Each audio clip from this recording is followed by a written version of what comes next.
Good evening, everyone. It's now 6 p.m. and the April 8th City Council meeting will come to order. And now for the invocation. Our Father in heaven, as we come together for the Bel Air Beach City Council meeting, we ask for your guidance and wisdom. May the decisions we make not only serve our community, but also be pleasing in your eyes. Help us to approach our decisions with empathy, communicate with honesty, and act with integrity. We seek blessings for everyone here and for all members of our Bel Air Beach community.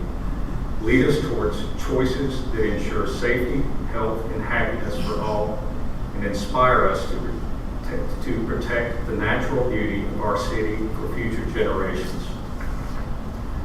In our work, let us remember the importance of unity and collaboration. May our efforts reflect our commitment to the well-being of our city and be a testament to our desire to honor your will. Amen. Now please rise and join me for the Pledge of Allegiance. Pledge allegiance to the flag of the United States of America, to the republic for which it stands, one nation, under God, indivisible, with liberty and justice for all.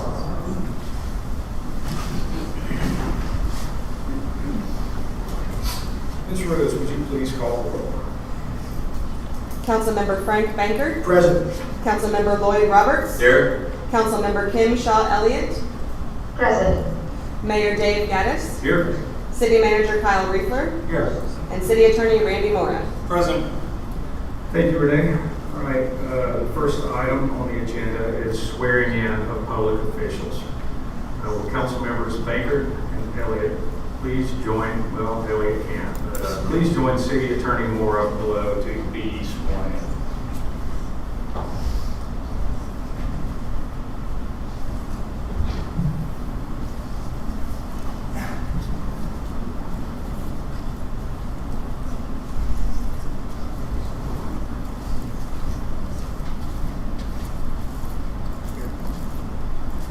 We'll do Member Shaw Elliott. I'll do Mr. Bankert swearing in first, and then yours, so we don't have the feedback and reverb. We'll do them one at a time, all right?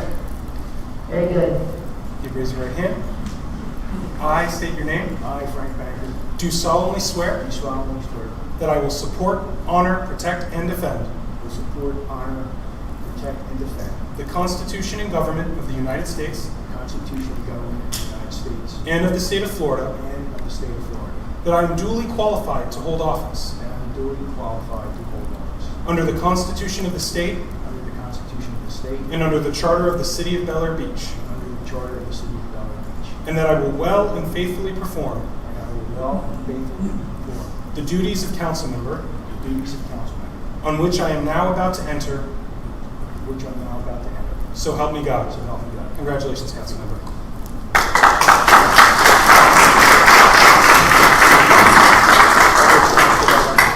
Thanks, Sonia. And Member Shaw Elliott, if you could stand and raise your right hand. Yes, sir. And for the record, I wanted to say also that I did do this personally before I'm out of town. Understood. I state your name.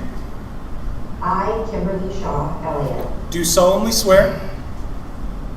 I'm sorry. Do solemnly swear Solemnly swear that I will support, honor, protect, and defend that I will support, honor, protect, and defend the Constitution and government of the United States the Constitution and government of the United States and of the state of Florida, and of the state of Florida, that I am duly qualified to hold office that I am duly qualified to hold office under the Constitution of the state under the Constitution of the state and under the Charter of the City of Bel Air Beach, and under the Charter of the City of Bel Air Beach, and that I will well and faithfully perform and that I will well and faithfully perform the duties of council member the duties of council member, on which I am now about to enter. which I am now about to enter. So help me God. So help me God. Congratulations, council member.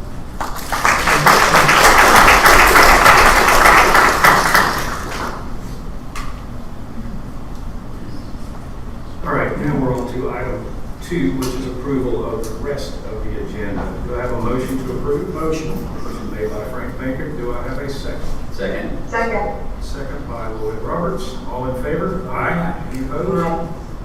All right, the agenda is approved. All right, now we're up to item number 3, which is citizen comments. If any citizens would like to address the council about a topic not already on the agenda, please raise your hand and wait to be called on.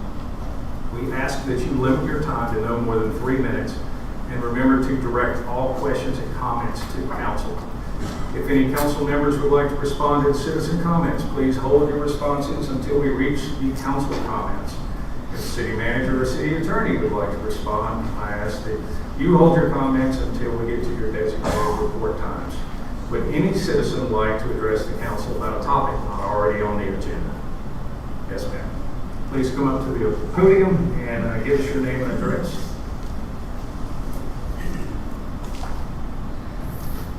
Good afternoon. My name is Iris Maluka.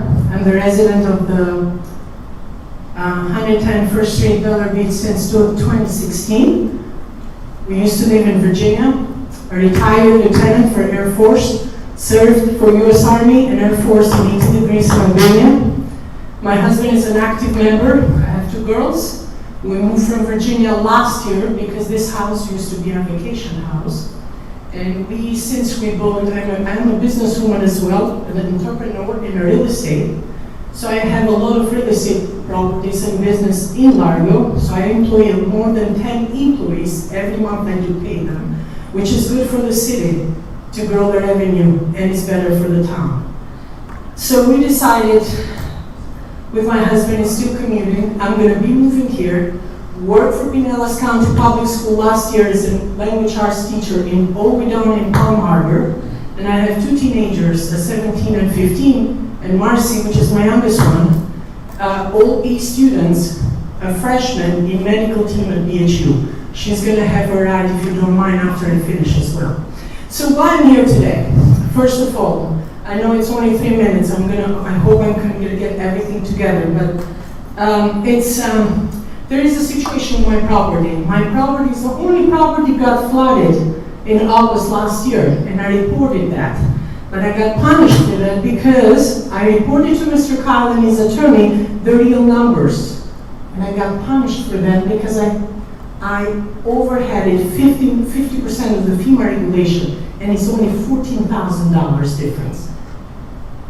Not only that, the story starts here. Since December, I don't have a house. I got a denial letter telling me I need to demolish everything that I've done and raise the property up. So my question to the city manager and his attorney, I understand they are referring to FEMA regulations, but the FEMA regulation has unit A, substantial improvement and substantial damage.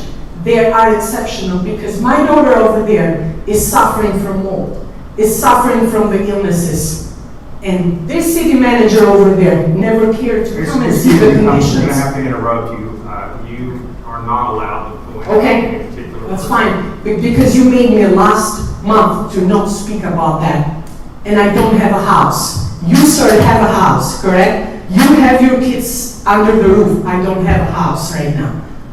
So I need you to understand, because we start this meeting with a pray to God, but I don't think so. We're talking about God here. We are not caring about our citizen. I pay taxes on time. I'm an entrepreneur. I have opened several businesses from Virginia over here. So why have to be treated differently? Did the city manager came to see this condition of the houses? Never, never. I just got a denial letter. So now what I'm doing is, of course, I'm going to apply with the compliance, get the drawings, and I want hopefully this city manager to approve the new house. When I'm going to get there, I don't know. There are a lot to tell. The governor is involved. The House representative is involved. I'm here today because Mr. Latvala told me to come and complain, which Mr. Latvala is the commissioner of Pinellas County. And the last resource will be the social media. Thank you. I know I passed my time, I apologize, but I'm a mom, I'm very irritated, and it's just, in my opinion, it's completely unethical. it's not a human being to let the family without a house in the street. It's just unbelievable. Thank you. Thank you.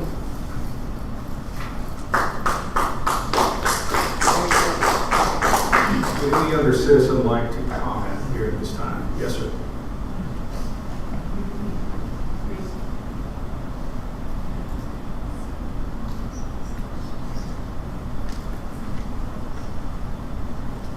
You said there's 3 minutes, there's going to be 12 minutes, because I've got 3 people who are going to give me 3 minutes each. Raise your hands, please. Rick Schock, Yoli Rodero, Bob Angelo. 12 minutes, Madam Clerk, please.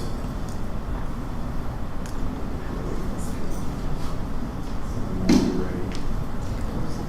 I'm happy to do it myself. I can only do 12.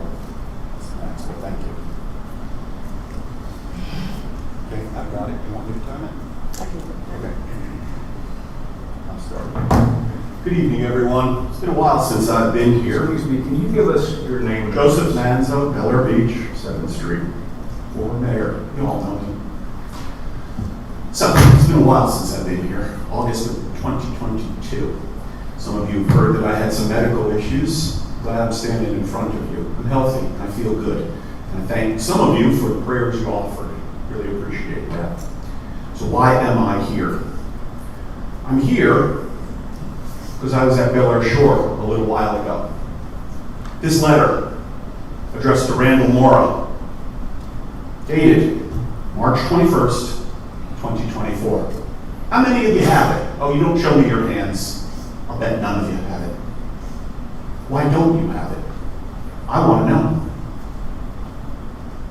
I sat at their meeting, and they said that they held this letter, and Mr. Mora knew about it until after our election, because they didn't want that to interfere with the results of the election. Let's unpack that for a second. Bel Air Shore told our city attorney about a letter, and it was kept secret from the citizens, from the voters, from potential people who might want to run for office. Were you afraid I was going to come back? I'm not coming back, because there's many, many ways I can deal with stuff like this. What's in that letter? Well, the first thing that's in that letter, and I'm going to go in backward order here, they take issue with our city manager, because accidentally he issued a parking pass to one of the parking lots, to someone who's not a Bel Air Beach resident. You can't do that. His predecessor did it a lot. I got him. But worse than that, you talk about the pot calling the kettle black. These are the same people who right now fill up 6th Street lot with construction workers, who filled up lot after lot with personal business. Parties, open houses, auctions. One of my favorites, they decided that NFL Films could use 2 of our parking lots. And what did this city do? Not a damn thing. We did nothing. They have no right to use those lots at all. It's in their ordinances. And Fred Riley, when I was mayor, wrote a letter to them explaining that. And they deemed that letter not worthy of a response. And they have the nerve to jump on Kyle here because he issued 1 parking pass. Please don't do it again. But when they can park 60-ton construction cranes in a handicap spot for 2 or 3 days and don't give a damn about the people with disabilities, I find it hard to get behind this letter. But it's even worse. What they seek in this letter, and I think why they kept this a big secret, they want $23,075 for legal fees for Regina Kardash, that's their city attorney, for the work she did on my lawsuit against them. And on top of that, they got a $40,000 increase in their property insurance or their liability insurance. Well, boo-hoo. They had the opportunity on July 21st, 2020, when I walked across the street. Actually, it was virtual, and we had COVID at the time, and I gave them the opportunity. Give us back the umbrellas, no lawsuit. They said no. Then they got sued. And despite the lies that were told by people in this city, there was no deal in the offing. That was complete nonsense. And some of you perpetrated that lie. No, there was no deal. And I've got Robert Schmidt, their former mayor, and Steve Bloom, their former vice mayor, who's now their mayor, under oath, on deposition, saying there was no deal. You lied to the citizens. Congratulations. Maybe it helped you get elected, but it didn't help support our cause. And I warned you that if you didn't support these beach rights, they were going to come and take more of them. Now let's talk about these requests for money. Regina Kardash's bill. Regina Kardash did not put an appearance in that case. So don't spin it and don't get any garbage, because I was there. It was my case. Regina Kardash never put in an appearance. She came to a deposition, she opened her mouth, and I jumped down it because she had no right to speak. They had not one, but two very competent attorneys, Tom Skerritt and Martin Champagne. They were paid for by Florida League of Cities. They didn't need Regina Kardash. And if they chose to have her, you shouldn't be paying for it. The only other thing Regina did was prosecute an action against Peter Rodero and Bob Angelo, who's in attendance tonight, for having an umbrella on the beach. The first people in the country to get a summons for that. Well, I defended him, that both of them, and both of those cases were dismissed. And you don't pay for them to go and prosecute cases. That takes care of Regina. Now let's talk about insurance. Their insurance went up. Well, when Frank Bankard asked the city manager here about our insurance going up, he was told that prices went up this year. Hey, welcome to Bidenomics. Prices are up on everything, insurance included. But undoubtedly, some of it is due to this lawsuit. But understand the lawsuit for any of you who didn't bother to read it. It's not just about the beach rights because of the umbrella. It dealt with their mismanagement of the lots as trustee. It dealt with the public trust doctrine, which is the wet sand that everyone in Florida is entitled to. It dealt with a lot of things. And if they are paying extra insurance because of what I will say is their reluctance to do the right thing, then that's too bad. You don't pay for it. They're holding up the interlocal agreement. What I said as a mayor was one of the worst agreements I had ever seen, signed by Mike Kelly, negotiated by that group back then. And it's a terrible agreement, and it's vague as to whether we owe them or not owe them. But I seem to think that our city didn't agree to pay for people to violate constitutional rights and put babies out in the sun so they can get skin cancer. And for those of you who think skin cancer is a game, come to Moffett with me one Thursday. We'll talk to some of the patients. We'll see what a game it is. This city didn't support me at all. Dave Gaddis went and made a motion, a resolution that the city wasn't involved. That's the support we got. And I warned you, they weren't going to stop. So now, I'll tell you what's not in your letter. Kardash said basically, we'll opt out of the interlocal agreement. For some of the people in this city, you think that may mean you don't have beach rights. Rest assured, I know what the law is. We have deeded perpetual beach rights. They can burn the interlocal agreement and we're still allowed to go to the beach.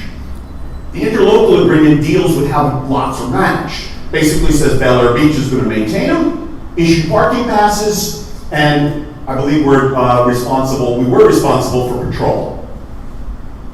Well, they got on something here, and they've been talking about this for a long time, by the way. They were talking about this when I was mayor. Difference is I let my council know about it. What are they talking about doing? Talking about opting out of that interlocal agreement. They're talking about cutting off your parking, so you won't be able to park there anymore. So in other words, pay them their money, or we cut off your parking. I live 150 feet from the beach. I could give a damn if they cut off the parking personally. Don't look for me to fight it for you.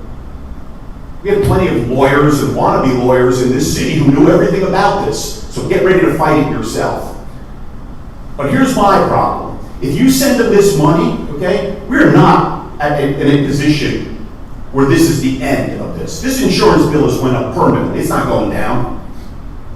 And there may very well be more litigation. I'm not too thrilled with their new law. And there's a bunch of citizens, some of whom have retained me, that are not that thrilled about it. So if you're going to pay for this, you're going to be paying for a lot more. I'm going to tell you the words when I brought this up with our former city attorney, Fred Riley. Fred Riley looked at it, he heard what I had to say, and he said, hell no. That's what you have to do, folks.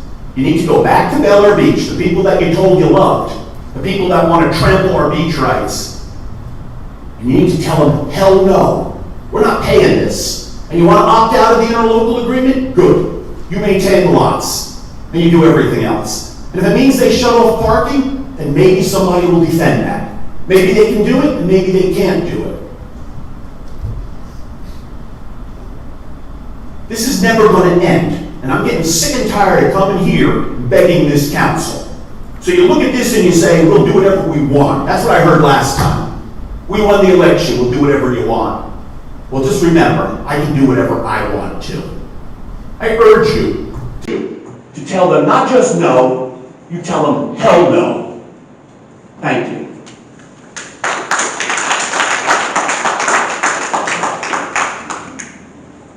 Would any other citizens like to comment?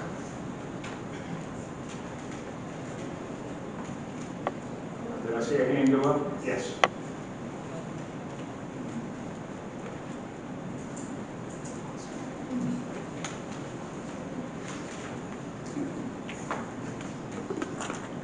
Hi, everyone. Good evening. Tammy Lavenda, 97 Parker Drive. I have been a resident of Bel Air Beach since 2017, and I'm the chairperson of the Bel Air Beach Community Foundation. The foundation was formed in 2022 to do good work, socials, and special projects in our city. We find none more special or necessary than a memorial to thank and commemorate our veterans. To some of you, this may be an update, and to others, this may be new information. Our goal is to raise a total of $15,000 for the Bel Air Beach Veterans Memorial at Crossman Park. All donations are tax deductible. There will be a new 4 by 6 foot sign, which is on the screens, new landscaping, 4 new metal benches, a flagpole with both the American and a veteran's flag, and potentially a fountain. There will also be a limited number of dedicated Veterans Memorial bricks for sale as part of the fountain platform. More details to come on our website. We already have had the funds donated for the 4 dedicated benches and the dedicated flagpole. The foundation is still raising money for the sign, the landscaping, and the fountain. We are trying to get the word out to as many people as possible, so if you know someone who may be interested in donating to this worthwhile project, please pass along the information. The foundation does accept cash, check, or credit card. I'm sorry, not cash, but check or credit card donations on our website. We appreciate and thank those who have donated so far, and we look forward to this memorial being a success. Our goal is to raise all funds by this July, and we will have General Charles Whittingham will be doing the dedication and ribbon cutting ceremony Veterans Day weekend of 2024. If you have any questions, please feel free to contact either myself or anyone on the foundation board, or you can go to our website, the Bel Air Beach Community Foundation.org. Thank you.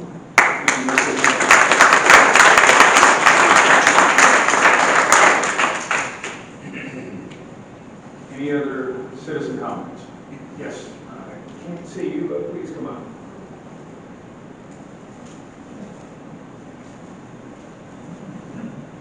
Hi, my name is Marcy Maluka, and the address is 110 First Street, and I'm daughter of Iris Maluka that just came up here a few people ago, and I was just here to share my thoughts.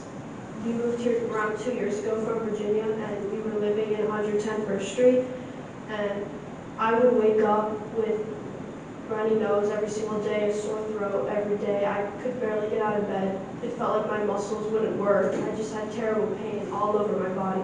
And I would get sick every few weeks with a sinus infection, and I wouldn't go to school because I couldn't get out of bed. So I missed so much school. And we were trying to figure out why, so we took a test, and the test found out that I was very allergic to mold. So we did a mold analysis on the house, and it was very dangerous. So we couldn't live there. And then, so that was a big reason that we had to renovate. And then the hurricane came, so that flooded the house as well. And there was no other option because that made it even worse with the mold. And I haven't had a stable place to live since August. I've been moving house to house every month, even a few times a month. There was a period where I moved 4 times in 1 month because I haven't had a stable household to stay at. And I just want my house back because you guys have a home to go back to, and I don't. And it's hurting my studies because I'm at Palm Harbor University and I'm studying medicine, and it's a lot to study, and I have to stay focused and try my best. And it's taking up my time because all my stuff isn't even out of boxes. Most of my clothes are in boxes. I also have a dog, so we have to move with the dog as well. And me and my sister, we're just packing, unpacking, packing, unpacking, the same thing over and over again.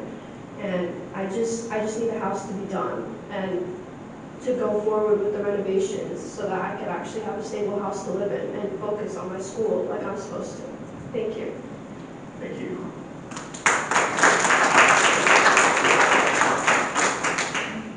Any other citizen comments? All right, the citizen comments are now closed. All right, we're up to item number 4, which is a presentation from the Pinellas County Sheriff's Office, beginning with monthly law enforcement report news.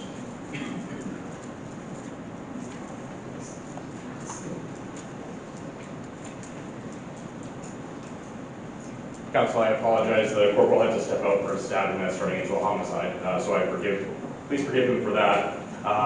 Statistically, I can only go with what I was able to populate, what was passed along to me for calls for service, as the actual calls for service were not complete at this time, just how early this meeting is. In the city last month, between March 1st and April 1st, there were a total 873 calls for service. There was notably a crash with injuries on March 27th. The fire department extricated a trauma alert patient to Bayfront, which closed the road for a fair amount of time. In addition to that, there were 152 traffic citations, 109 traffic warnings, 25 offense reports pulled, 299 directed patrols, 60 house checks, 177 illegally parked vehicles, and 105 traffic stops, as I previously mentioned. This past month, obviously, we dealt with spring break, so there was an increased presence of traffic enforcement and also beach enforcement and beach patrols. There were no noted incidents on the beach that would have carried over, and then obviously we increased the parking due to that as well. And again, I apologize for having what I have. I understand. Thanks for that. Council, any questions? Yes, Mr. Wayne. Sir.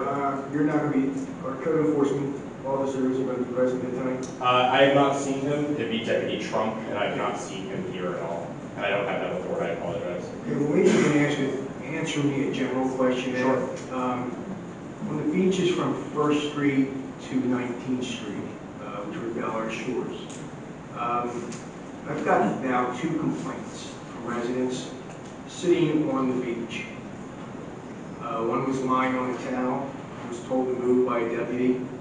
Another one was sitting on a chair, told to move by a deputy because they said they were, I guess, encroaching on the High Means watermark. Where is that High Means watermark for our residents so they know where they can sit? To my best understanding, forgive me for not knowing the specific incidents you're talking about, it would be to that wet line, that mean high water, so where the continuous high tide comes up to. As my understanding is from Bel Air Shores meetings, each resident may have a difference in footage, but that is the, again, I apologize for using the word, that is the mean point in which their property line extends to. Okay, I'm not, I don't know exactly, because I was actually dumbfounded on the first report of the chair incident. When on this incident, I looked into it a little bit further, there was a 2.8-foot tide that day. So if you go down that beach from 19th Street to 1st Street, when that tide comes in, some of the areas, it actually comes right up to the seawall. So are you saying that's the wet line? No, because that wouldn't be the mean average.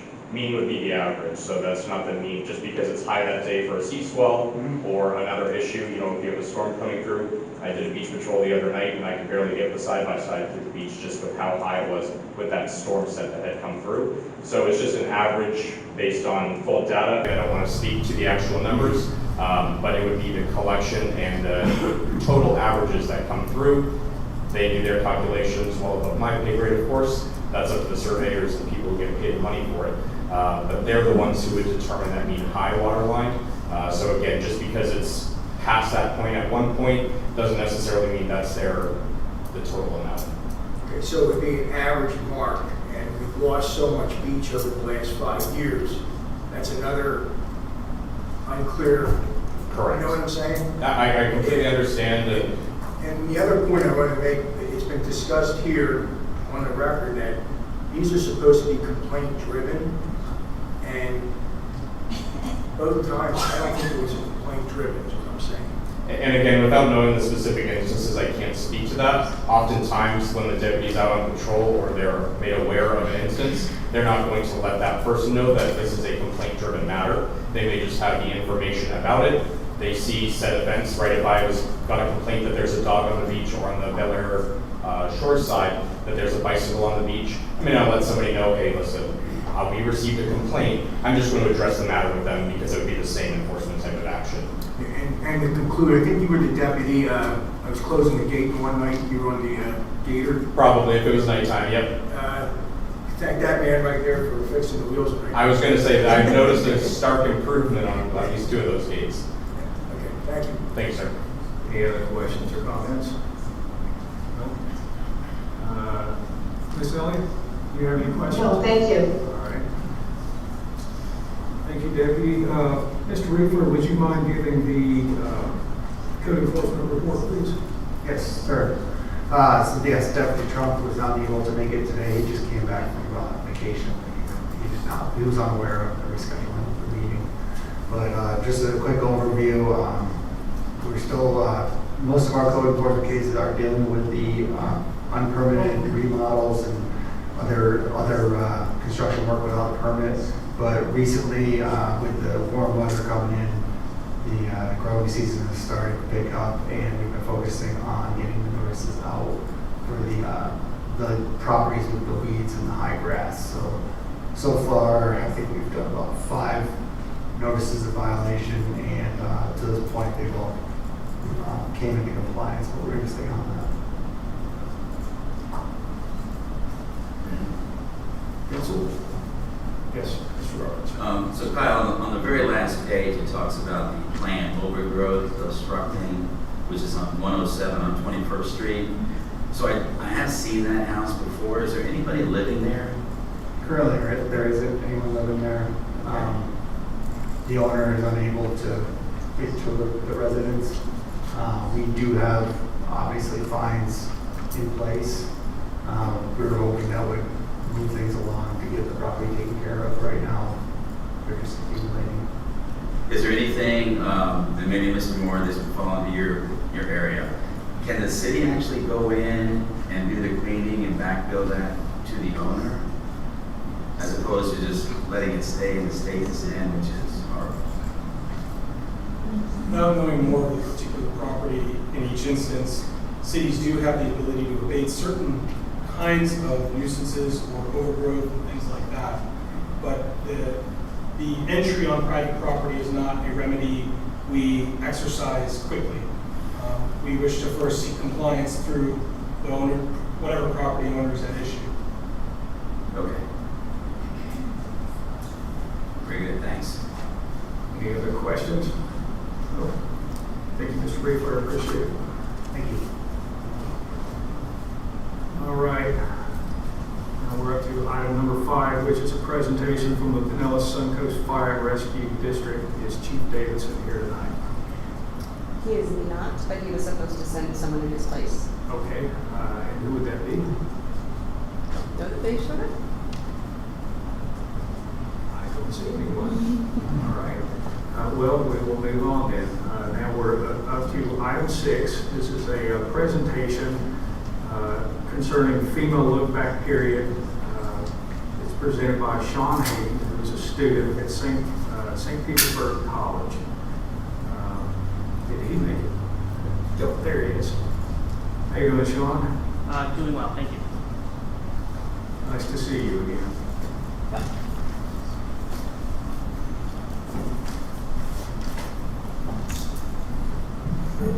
Hello, my name is Sean Hayden. I'm a bachelor's student at St. Petersburg College.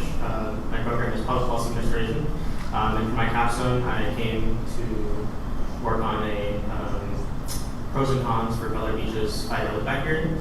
And I first want to thank Ray Rose, Cal Riefler, and Mayor David Gaddis for the interviews and the help doing this project. I wouldn't have been able to do it without the communication support you guys have offered. I think the first thing that I first had to discover was what topic should I choose and why. And I found that the look-back period is a widespread issue. A lot of beach communities face, especially Bel Air Beach, their 5-year look-back period is coming to discuss and understand that. And I think it was a good topic to choose timing-wise, and hopefully it's helpful to the city. I find this topic to be important mainly because Risk Rating 2.0 with FEMA coming out has changed a lot of the landscape behind flood insurance and the way that people deal with the flood rules in cities. And the current codes and enforcement in Bel Air Beach are a little outdated, and so it's a good time to revise and look into that with these new understandings and reappraise what currently exists and maybe make different choices depending if they are the right ones. When I initially did my paper, I did a survey into the residents, over 400 residents, and I had around 40 affordable responses, with around 60% that wanted less of a look-back period or a lot less, compared to the 17.5% who wanted more or a lot more. In between would be those who had no indifference and liked it as it was. The look-back period specifically is officially termed a cumulative substantial improvement, and is the period of time in which a substantial improvement can be held. So for 5 years currently, as long as you've done one project, you're on the hook for 5 years until that resets. The main purpose behind this look-back period is by FEMA to deter phasing. The whole reason why substantial improvement, substantial damage exists is because FEMA does not want people to phase properties by having separate projects to avoid the 50% rule. The look-back period itself is just a way to maintain those permits to prevent people from having too many permits open and put undue burden on the city. I think that the language currently as it sits with substantial improvement is only within the definitions under certain subsections, so I believe that the language there needs to change and have something under the flood administration documents, which already I do believe exists, but it doesn't have it under the exact period, it just has the language of substantial improvement or damage. So I believe that should change. Also based off of the way that the current CRS discounts are applied, there is not as much benefit currently to maintain a 5-year look-back period for the CRS benefit. So it makes sense to reduce the current look-back period and give residents more options to improve their homes more frequently, but still to maintain some degree so the city's not overwhelmed by permits. The current costs of reducing the look-back period to 1 year seems to really be the increase in work for the city and that potential 20 points of the CRS discount, but as the CRS discount is not applying as much, that is potentially less of a concern currently. So my recommendation would be that the city reduce the current look-back period to a 1 year and to reevaluate their current codes for that look-back period. Thank you. Thank you, Sean. Council, any questions? Mr. Baker. First of all, can we get a copy of your report? Yes, I will be emailing my report to the city manager after this meeting tonight, and he can distribute it however he wishes.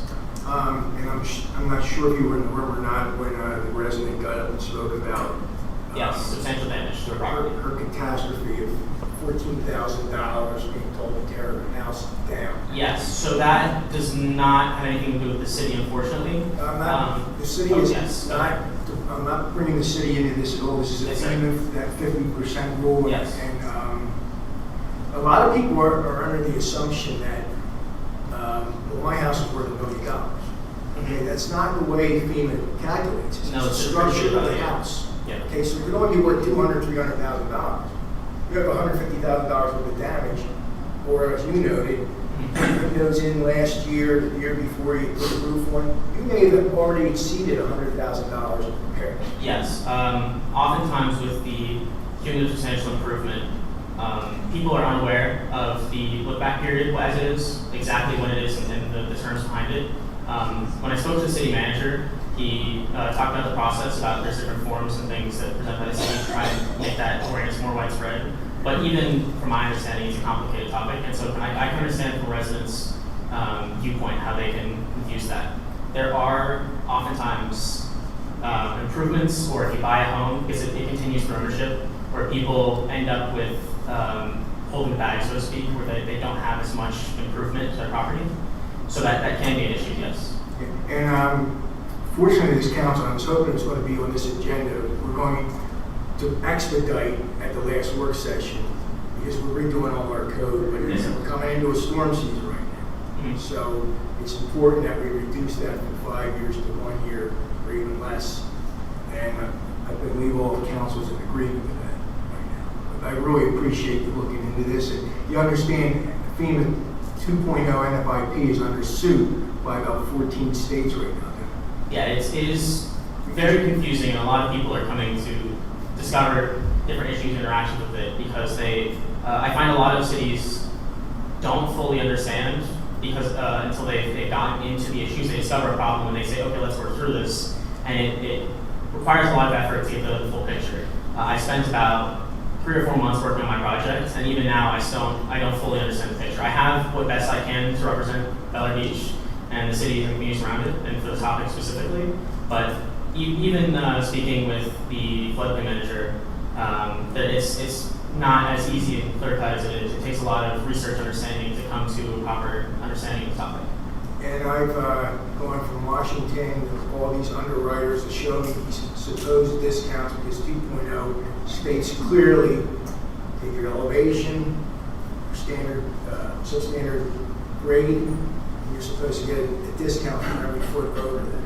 And no one can show anybody where those discounts apply, even the city discount. Yes, sir. I've also heard from one expert interview, there is a FEMA document that references how over a certain amount of risk, you get diminishing returns to your CRS discount. It's in the wording under FEMA documents. So I've heard a lot of different interpretations. I heard from one source that it applies, you just don't see it. I've heard somebody say that. I've seen FEMA documents that. I've looked into the coordinator manual, into the code itself, and it seems to me, and from what I can gather from the research that I've looked into, that the CRS discount is, for people who are at flood risk at least, are not getting the full benefit. Yeah, absolutely. Yeah.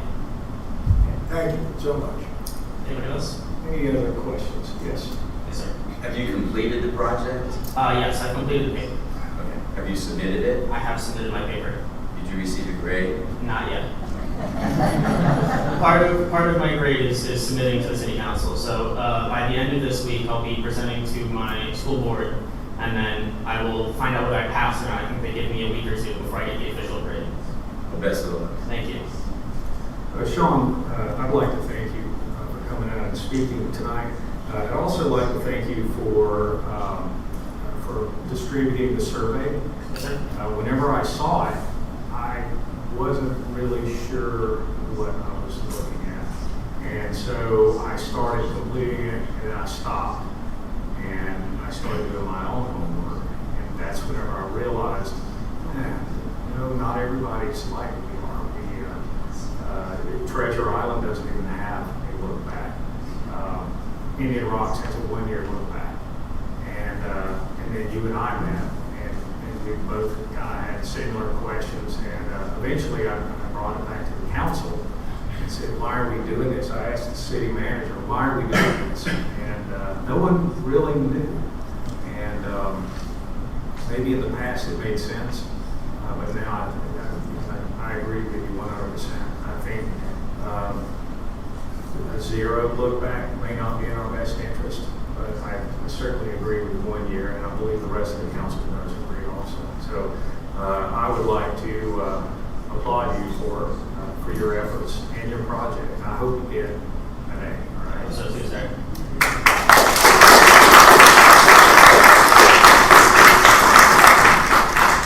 Ms. Elliott, before Sean leaves, do you have any questions or comments? Just a comment. I wanted to thank Sean for his report. I look forward to reading it. And just as a reassurance to the community that because this issue has been raised, we are looking at it very seriously. And if you have any views, we welcome hearing from you. Thank you, ma'am. Thank you.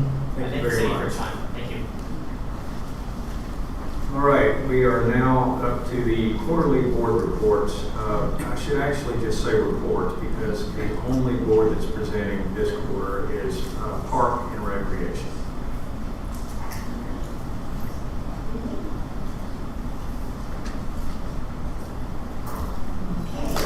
My name is Patty Roberts, and I live at 102 20th Street. Am I too close? You're perfect. Far from that. Okay, first of all, I'd like to say thank you to Tammy, who resigned from the Parks and Rec Board, and then the Parks and Rec Board chose me as the new chair, so I'm very honored to not replace her, because I can never do that, but follow in her footsteps. We also have a new co-chair, John Wagner. Our secretary is Michael Leaks, and members Debbie DeCosimo and alternate Susan Conti. So in the last several months, in October, we had a Pets and Pals out here on the patio, which was very successful. Lots of cute kids and even more cuter animals. So December, we had a holiday social and tree lighting out here in the lobby, which was very well attended. January, we had a health and wellness fair. It was nice. We had about 20 to 25 vendors, but not enough people. Maybe only, I think it was about 45 to 50 showed up. So we will, if you want us to continue doing this, you will need to give us better attendance. We had a blood drive in January and March. Again, not very much attendance, but it was successful in their eyes because I talked to them in March. And we are selling lots of merchandise. We have beach towels, baseball caps, koozies, water bottles. The most popular items are usually the baseball caps and the beach towels, which we have an abundance of right now. And we've sold several this week, according to Renee. Ongoing events are the yoga that's on Monday and Wednesday, and salsa classes that started, I think, about 2 weeks ago, and they go for 6 weeks. Some of the main things that are happening right now with us are our monthly beach cleanups. We just had one this Saturday, which was so successful. I think we had 12 people.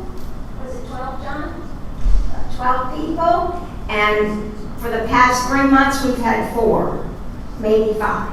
So we were real excited this past Saturday with our beach cleanup. Please continue to do that. It's the first Saturday of every month. Our park surveys was our next biggie event.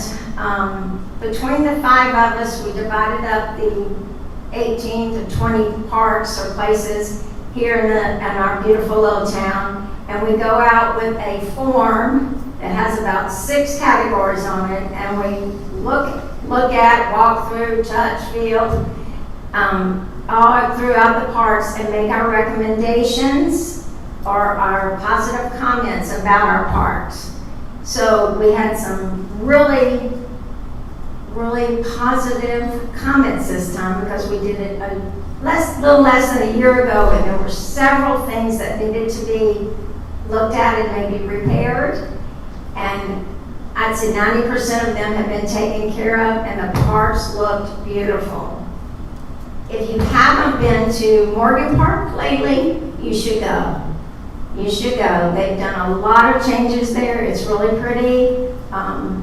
Added a grill, added more trash cans, which we always need.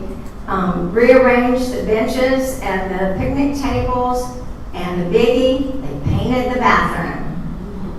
Okay, it looks really nice inside and out. Special, I call it concrete paint on the flooring that makes it look splattered. And new toilets. It just looks really nice. Excuse me. So Aaron, or Mr. Glenn's, and his crew have been doing a fabulous job. So if you see them out on the road, please tell them thank you and that they're doing a good job. What's that? Oh, the last thing would be new ideas that we're considering them. So we would like to maybe add some plant flowers to the medians. There's just 2 of them. Or maybe some places around City Hall. Maybe annuals or perennials, but we would take care of them as Parks and Rec. And the biggie is a mural on the bathroom wall at Morgan Park. We're thinking of something very simple, like maybe a turtle or a palm tree, or with a beach at the bottom, but something pretty simple. Starting with one side and maybe going all the way around, at least 3 sides. So we're talking to a couple of muralists in the area that have given us some of their ideas. So my big question to you important people up there would be, when we get our sketches for real, would you like to see them first and you guys make the choice, or as a committee would Parks and Rec make the choice? Where would the mural be? I'm sorry? Where would this mural be? It's on the bathroom wall at Morgan Park, and we would start with a wall that faces the street. Okay. I would be open to, when I'm in Park and Rec, to make a recommendation. Okay. Pick your favorite and present it to the council, and if we don't like it, then I'm sure that somebody will say something about it. Okay, that's the deal. We hope we'll have some sketches next month for your meeting next month. Okay. The other thing is a suggestion to make our signs around the city, like at the park areas, more positive wording than so many circles with a big X on them that just are not very friendly, and have more instead of, no trash, no this, no that. Please help us keep our city beautiful type things. So that's just another suggestion from Parks and Rec. Trying to keep us from looking like those guys. I got you. All right, any questions for Ms. Roberts? Yes, sir? I appreciate you getting the blood prize back. And That's Tammy. I did, thank you, Tammy. Okay, and I did visit Morgan Park since it's been reopened, and I brought up to this already a couple times about soap dispensers, which they are now in place, and that was a complaint. Yeah. They have a couple more things to do there, like one of the toilets wasn't in either. Yeah, but that was a complaint from a couple of beach cleaners. Like, why can't we get some soap in Morgan Park? And thank you. Anyone else? No? Ms. Elliott? One thing that we might consider is having the pet bags in all the parks rather than just the one. I believe it's just in Bayside Park. I'm sorry, what pet park? I'm sorry. The pet waste of doggy bags at Bayside Park. Perhaps they could be at any of the parks.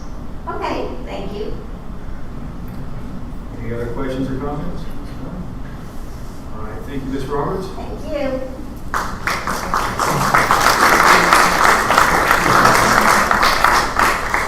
Okay, item 8, the city attorney report. Mr. Mora, you have the floor. Thank you, Mr. Mayor.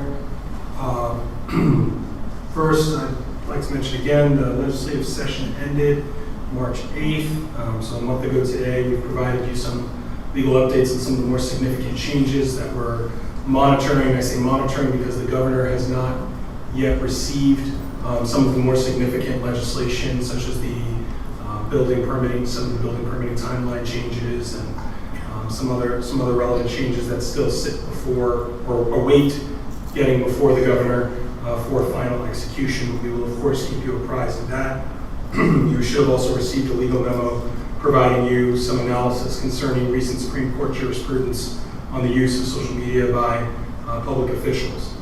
As far as I had intended to speak to you tonight concerning the correspondence from Bel Air Shore, I wish to correct or address some of the statements made. The letter referenced is dated March 21st. It's dated after your election date. Your election here was March 19th. So the letter was dated March 21st. I did not receive it March 21st. That was a Thursday. I received it in my office on Monday, March 25th. I contacted their town attorney to discuss the matter, and in trying to reach her, I learned Ms. Kardash is actually no longer the town attorney in Bel Air Shore. She separated or left her employment with that firm. So I actually spoke with the acting town attorney through the Person & Cohn law firm this morning, precisely about this issue. The letter, as phrased, raises two primary concerns. The first is a indemnification demand for the $23,075.50 related to their quote-unquote out-of-pocket attorney's fees litigating with Bel Air Beach residents. I am not of the opinion that that is a responsibility of the city, and I've communicated that to their current legal counsel. The second issue raised was one of parking. That is, I would say, a secondary and possibly even tertiary issue as you look at this letter. One, in terms of the frequency with which that's used, and two, the imminent ability of the parties to readily address that. The broader concern, the way the letter actually terminates, it says that if the city is not willing to honor the agreement as written, then perhaps the time has come to renegotiate the interlocal agreement. I think any attorney who has reviewed this, including an attorney who spoke earlier this evening, agrees it could benefit from a rewrite. Obviously, it is not the most detailed interlocal agreement to memorialize such what residents, I think, from both communities consider very significant rights, duties, obligations, and privileges. And I think in navigating that, it would benefit from more detailed text. Of course, the challenge with any rewrite or exchange of any document or contract is the devil is in the details, if you will, and what that looks like and what both parties might want from that. So that is the not quite the penultimate sentence, the second to last sentence. And then it says, if the parties will not abide by the terms as written, then the intended efficacy of the agreement is no longer serving the public purpose. The town looks forward to the city's responses to these matters and a beneficial solution for both jurisdictions. My advice as your legal counsel is, if both parties agree that the real problem here is the interlocal agreement, then what we should do first is see if we can achieve a rewrite, revision, modification of that agreement on terms that are beneficial to both parties and more explicitly memorialize the parties' terms. The letter that was sent does not threaten litigation, at least not at this stage. I've talked to their counsel. That's not the posture at this time. There are very specific parameters for how jurisdictions go about that. We're not there yet. I believe that this is a situation, it is conflict, and my goal with any conflict is to end it and to find a resolution that benefits my client, and that's what we're working to do. I have been in contact with the city manager about this. We've talked about this at length, both immediately when I received it and in the days following. I had contacted, it was in fact in reaching out to their counsel, Attorney Kardash, to discuss this that I learned that she was not with the firm. And so that's obviously when you've had that kind of somewhat abrupt turnover, the priorities in the community flip for a moment, and that wasn't the highest priority last week. And I was traveling last week as well. And so with that, it was the first call I made this morning, especially knowing I was coming and planning to speak to you this evening. I had intended originally to speak to you about this last Monday when our meeting was unexpectedly canceled, and then I left the very next day, left town. That was the reason why it was not presented to you in that time. So that was the posture there, but it was not held from you to achieve any other end than to allow for me to provide you with the full context of its parameters and to seek to address and see what resolutions could be reached and get a better understanding from their council what that party's position is, at least at this time. Understanding either party's positions may change depending on the posture of it. There was some discussion tonight about the mean high water line, and I would just, for the benefit of Member Baker, as I know you like to research these things and sometimes see this, the coastal mapping section of the Florida statutes, Florida Statute 177.25. Sorry, no problem. I'll provide this, but Florida Statutes 177.25 through 177.40 provides definitions, delineates that the Department of Environmental Protection is responsible for establishing the mean high water line, how that is done, on what intervals, and what the significance of those terms as they are traditionally used. That's where that parlance comes from, of the mean high water line, which are two different things. The mean high water, at least as by statute, is generally defined as that average over a 19-year period. The mean high water line indicates where that average hits that dry ground and how that's administered. Suffice to say, it is not a fixed, uniform point that sits exactly X inches or feet off of every single property in the state of Florida. And so that's some context. That doesn't solve the answer now that I can show you. Here it is on a map, but just providing some guidance and insight on that issue. And those definitions are in 177.27 sub 14 and 15 for mean high water and mean high water line. I want to thank and commend the SBC student, if you're still here, sir. Fantastic presentation earlier. Fantastic attention to detail. It is never easy or enjoyable to navigate such dense regulations and try and provide some context and clarity, especially where they are inconsistent community to community, and you try and figure out how did we get here. I've learned often in my career, it's not always clear how we got here. We don't always make them, sometimes we just fly them. So I'd like to commend that student for their really diligent work and reaching out to public officials to get more insight. That's commendable. Not a lot of people do that level of diligence. I think that should be commended. As I review my notes, I believe those were the most significant things I wished to address in my report, but as always, I'm happy to answer any questions or address any issues you'd like me to. Council, any questions for the city attorney? Why weren't we given that letter? I'd like to get a copy of it. You certainly will get a copy of it. The why of it was simply, I received it and intended to provide you the context immediately at that meeting last Monday. When I traveled, I didn't want to give you something and then make myself unavailable to discuss it. It warrants discussion. Also, given the attention that that to the extent there's been conflicts between the two jurisdictions, I thought it warranted addressing openly so that there would not be some perception that I was telling you and only you. I was planning to present it in a public forum for your knowledge and consumption. And also, I wanted the opportunity to discuss it with you, to contextualize it rather than say, hey, here's a letter I got, call me if you want this. Because it is, the knee-jerk reaction is, of course, what is this about? Why are we fighting about this? The city wasn't a party to this. What are you doing? And I think that rather than jump immediately to a fighting posture, there is a solution here based on the way that it's written, that the solution is a renegotiation of the agreement. And I think all parties involved agree, no pun intended, that the agreement could have been done better. So maybe that's the near-term solution, and seeing if that can be done before everybody simply retreats to points of conflict and their fighting postures. Well, yeah, in my opinion, it doesn't mean nothing. I don't believe they followed the interlocal agreement. They took away our parking violations, and as a trustee, I don't think you can make money off of it. As a trustee, I don't think you can profit off the trust in the state of Florida. I don't know where that revenue is going when they're citing people for parking tickets. That's not your problem. Not at this stage, and perhaps those are the sorts of things that warrant addressing in the process, and that's because my client is not one person.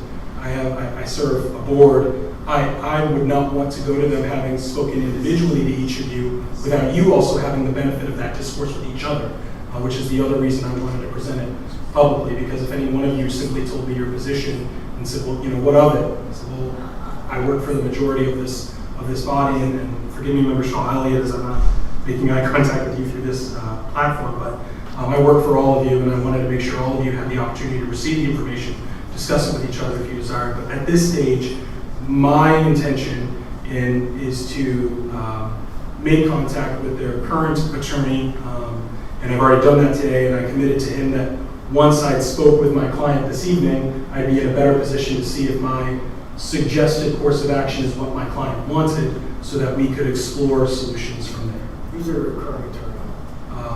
Dan, I'm sorry, let me just pull up the letterhead so I can say, Daniel,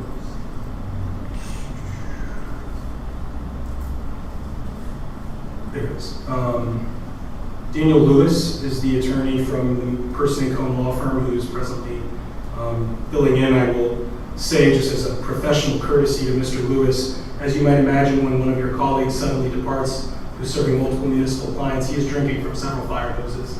But he was kind enough to make time for me both last week. I contacted him the Monday that our meeting was canceled, and he was not in a position to substantively discuss it. We committed to speak a week from that day, and then we spoke this morning.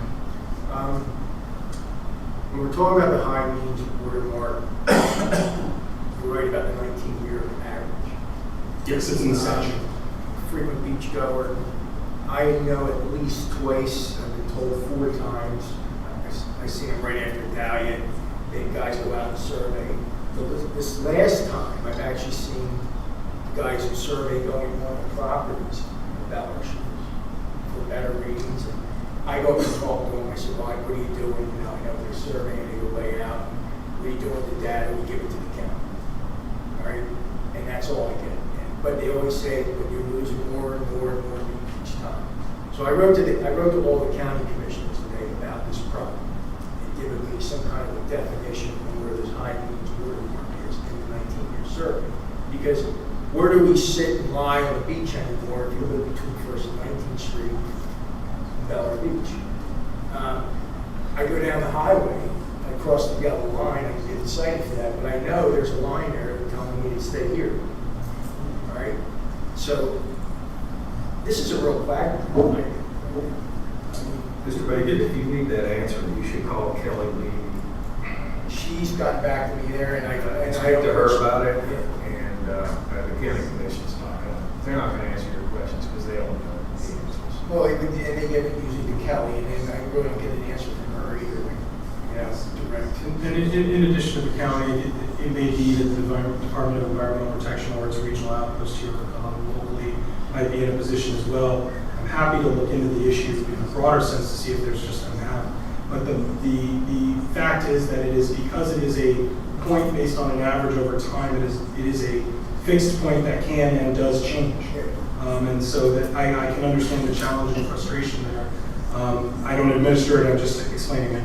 You'll probably get a copy from Ashley Moody because I contacted her office too about this. Because this is just... Actually, I spoke with the Attorney General's office, and they will not be engaging in that because they don't give legal advice to individual elected officials. Thank you.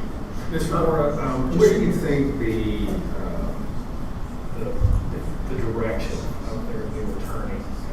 Do you think that they're, as far as renegotiating the current agreement, do you think that that's something that they suggest, that the attorney suggested, or do you think it's coming from their commission? I'm not going to speculate because I simply don't know, and I don't know that it'll be fruitful or constructive for me to do so. What I will say is, whomever it's coming from, the letter as written could have ended a lot of different ways. It ended with perhaps we need to renegotiate this agreement. There was a member of the public spoke at length tonight and said this is a poorly written agreement, paraphrasing. And so I think if multiple people can look at this and say this can be better, that to me seems like, well, there's a lowest common denominator here among the cited problems. And so I know that, in my view, that I think that's the best course of action. Speaking with the attorney who's presently serving as the town attorney, I get the impression as well that if an amicable solution can be reached, that's the preference at this stage. Absolutely. And also, you know, in as much as there is a financial demand in here, the second issue is sort of, as to the parking, is resolved by addressing the interlocal agreement. And again, the dispute there is that according to the interlocal agreement in its vagaries, it says that the parking shall be for the use and benefit of the residents and property owners east of Gulf Boulevard, you know, in Bel Air Beach. I think the letter of the law on that, there's an argument to be made that even as our temporary permit program exists, though it is not often used, it is always for the benefit of a resident, right? It is, Joe Blow can't walk off the street, John Doe can't walk in and say, I want one of these. You have to establish that you're a property owner. I think there's this, like, well, that's not quite the spirit of that, or perhaps how it's written from their view, but regardless, an interlocal agreement revision may well address that. So the only real dispute here is the funds that again, my position is I don't believe they're legally entitled to them. I think it's used as it may be used as an incentive to come to the negotiating table, but I don't think, based on my experience with you as a client, that there's some great reluctance in this community to renegotiate. I think there's a desire. And renegotiate doesn't necessarily just mean come to new terms, come to better, clearer terms. And again, the challenge will be, as in any negotiation or renegotiation, those in the details. It's not clear what either party wants from that. They didn't say, we want to renegotiate the interlocal agreement and here's our list of demands. It said, we need something better than this because this keeps causing problems, and that seems to be true. It is true. So, you know, and that came up when we talked about towing, that came up when we talked about gate accesses, and things that this council has discussed, or versions of it, over the past 3 years. Anytime we've talked about those beach access, it comes down to, well, the agreement doesn't quite say this, so we got to find out what their position is. We can memorialize and address a lot of those potentially. And again, I think that there's value in seeing if an amicable resolution can be reached in terms of just reaching a better work product. Mr. Roberts, do you have any questions or comments? No, I've actually contacted DEP probably a couple of years ago. And obviously that 19-year average is an elevation. So it's an elevation, I'm assuming, I haven't seen the report, that takes into account sea level. So it might be minus 2.5 feet below sea level. So it is an elevation. And when you get that most current 19-year average, you can simply go out there on the beach, set up a survey instrument, and anywhere that level is where that line would be. And it's going to vary, just like we talked about, from house to house, because the sand levels could vary a lot, somewhat, or none at all. And so that line isn't going to be a straight line from 1st to 19th. It's going to be based on the elevation of the sand levels there, and that's where it is. And they probably update it, I'm guessing, maybe monthly over that 19-year average, or it could be annually over that 19-year average. And I do wish to address one issue as it relates to that, in as much as where that line is affecting where beachgoers can enjoy the beach without being moved or disturbed. In as much as that's being started as a function of a code violation, if you will. Code enforcement under Chapter 162 of the Florida statutes provides that if a complaint is made, that it cannot be anonymous absent certain exigent circumstances, but it doesn't prevent proactive policing of your codes.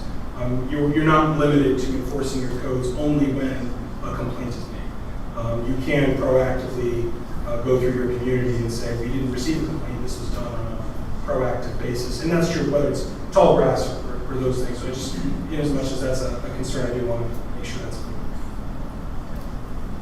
Councilmember Elliott, do you have any comments or questions? Yes, one of each.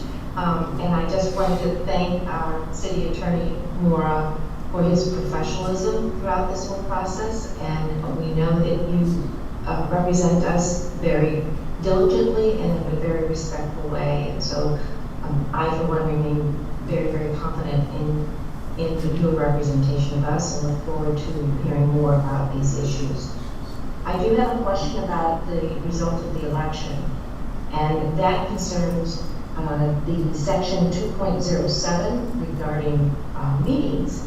We know that that provision passed and that the quorum for a meeting is based on the majority of the council. And we know also that the membership of the council has been reduced to 5, but it's for a period in the future. So what is the effective date of the quorum provision? That takes effect immediately. The quorum language was part of the quorum language was not contingent on another date. It is, as it reads, it's a majority of the council shall constitute a quorum. If the council is composed of 5 members, 6 members, or 7 members at any given time, then that's the council. I would interpret that as the council as seated. And so a majority of the council, otherwise, and so in that context, as I interpret that, it's except as provided. The language now says, except as provided in 2.06C, which is your provision governing vacancies, a majority of the council shall constitute a quorum. So a majority of the 5, 6, or 7, or 4 as it is now, 3 of you is a majority. That's a quorum right now. That's all we need. And then it says no action of the council shall be valid unless adopted by an affirmative vote of a majority of the council. The same language. So at least if only 3 of you show up, all 3 of you are going to need to approve a measure because that's a majority of the council. So it's the same parlance. So it should yield the same result, the same math. So that's how that reads. Yes. So, March 19th, when the voters voted for charter. Yes, sir. And I failed to mention that in my report. Thank you for reminding me of that. Well, what I'm saying is that we went to a 3-person quorum on the 19th. Based on your present composition of 4, yes. So, and why was the meeting canceled last week? The meeting was canceled last week at the request of the presiding officer based on We had specific that matter. here. Well, the charter clearly says the senior council member will run the meeting. That was not a legal interpretation I provided on that. The meeting was canceled. But our charter is our legal interpretation of how we run the city. And if we had 3 people for a quorum, that meeting should have never been canceled this week. Okay.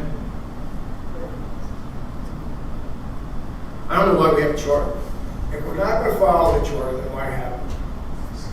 The other question I have is, what's the statute of limitations on filing an appeal on any charter amendments that were proposed? Because I can't find it in our ordinances, and I can't find it in our charter. And I think if it's vague or missing, it's an open-ended statute. I don't provide legal advice to people on how to challenge the ordinances. Well, I'm just asking, is there a statute filed? Because people have asked me. People are free to pursue their own legal remedy if they feel that something should be challenged. That comes the statute of limitations, as you stated, comes from Florida statutes. That is not a matter of the city's ordinance or charter as to when a legal challenge can be commenced. I'm just asking, is it in our ordinance that you know that you can, is there a time? It is in Florida statutes. I believe there's one period based on how soon you do it changes the standard of review for the challenge. I have handled such challenges in the past for other communities. There is in fact a statute of limitations. I don't have an encyclopedic knowledge of all of them. I believe it's somewhere between 4 and 5 years, and then after like 6 years, then it's more deferential or something of the sort. I may be off on my numbers, but yes, there is a statute governing statute of limitations for legal challenges and ordinances. And I don't know what it is specific to charter amendments. When you have a ballot measure, that might be a more restrictive statute of limitations as opposed to a legislative enactment of the council. And the other reason I asked is I went to the Florida League of Cities about this. Okay. People can hear me, and they told me it goes to your ordinances, ask your city attorney. Okay. Well, be that as it may, not everybody in the Florida League of Cities is a litigator. Well, that's why they say go to your city attorney. Right. Not everybody's a litigator with the Florida League of Cities. I would tell you as a litigator, again, generally speaking, your legislative enactments, your ordinances and resolutions are subject to those statutory schemes. I've not had occasion to handle a legislative or a legal challenge to a ballot measure. I know of them being litigated. I've not had one where I've had to specifically defend it. So I can't answer that here. It wasn't a question that was supposed to be before this moment. Thank you. Any other questions? No? And Ms. Elliott, I appreciate your comments. your appreciation for Mr. Moore. I will agree with that 100%. All right, thank you very much, Mr. Moore, and I appreciate the detailed report. Now we are on to item number 9, City Manager Report. Mr. Briefler. Thank you, Mayor. So this report is just slightly dated because we had the postponement of the meeting, but we actually do have the amendment to the Indian Rocks piggyback agreement for the undergrounding project, and that is later on the agenda. So we'll discuss that when we get to it. The stormwater improvement project, I just made a note that March 19th, the city passed out the door hangers notifying residents of the corresponding streets of the project, that the project was taking place, and that there would be future notifications coming directly from the contractor, but giving them contact information with the city if any problems do arise. And if you haven't seen it already, the contractor has started cutting away the curb and moving it on Morgan Drive. They've started on the north end of the project, but they still maintain that they will move to the southern end if we feel like we've come to a decision point on that, so that we can take care of some of the areas of the city that have the flooding worsen before hurricane season comes around. They've also had the snow contractor who's been cleaning out the oysters and barnacles in the pipes. They've already started that process.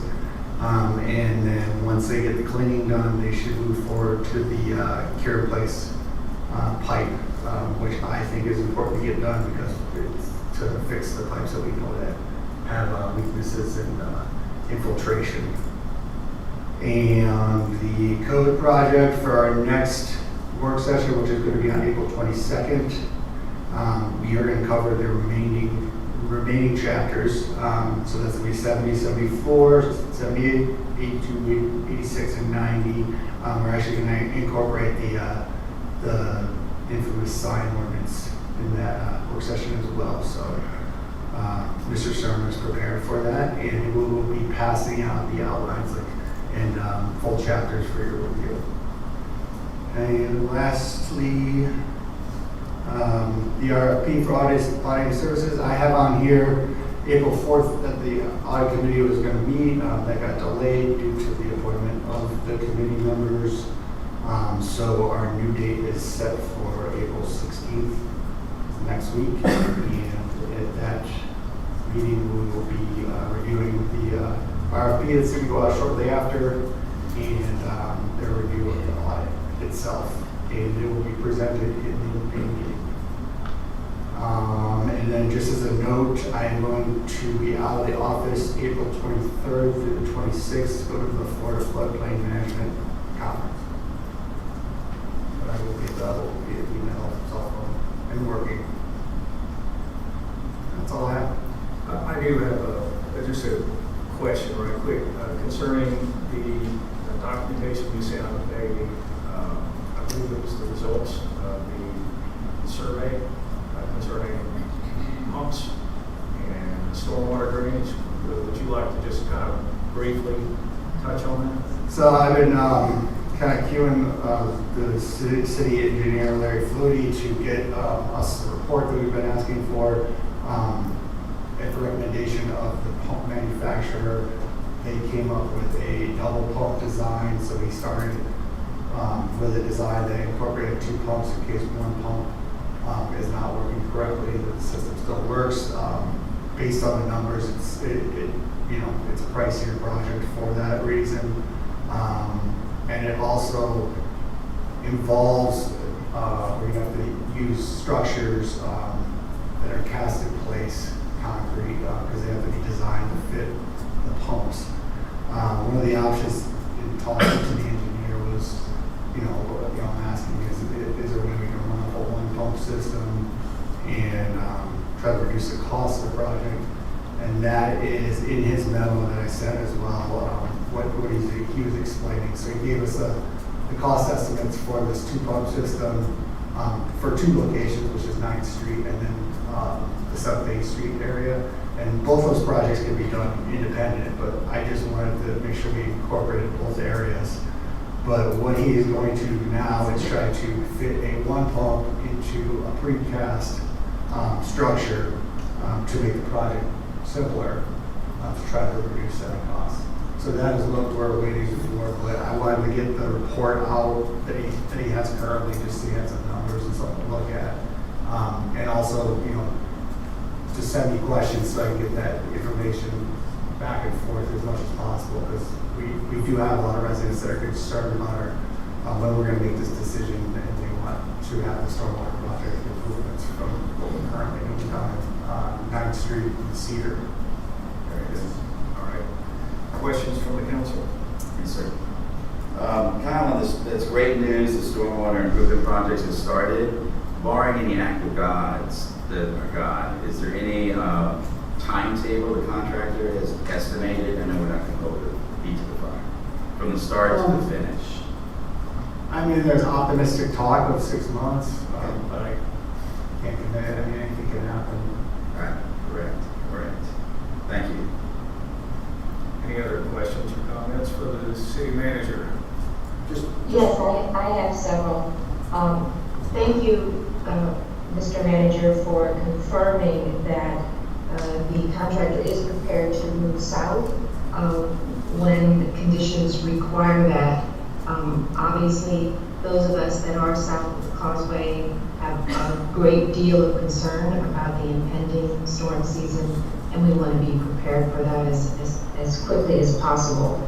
I wasn't clear on when we will be receiving a final report. Do we have a date for that? I don't have an exact date. I will push for it to get done this week so that you guys have the report to look at. And then he is already committed to representing his firm and answering any questions at the next work session on the 22nd. Okay, on the 22nd board meeting. But what about the working meeting? Will we have something to discuss at the working meeting? The 22nd is the work session. Oh, I'm sorry. All right, forgive me. All right, good. All right, that's good news. Appreciate that.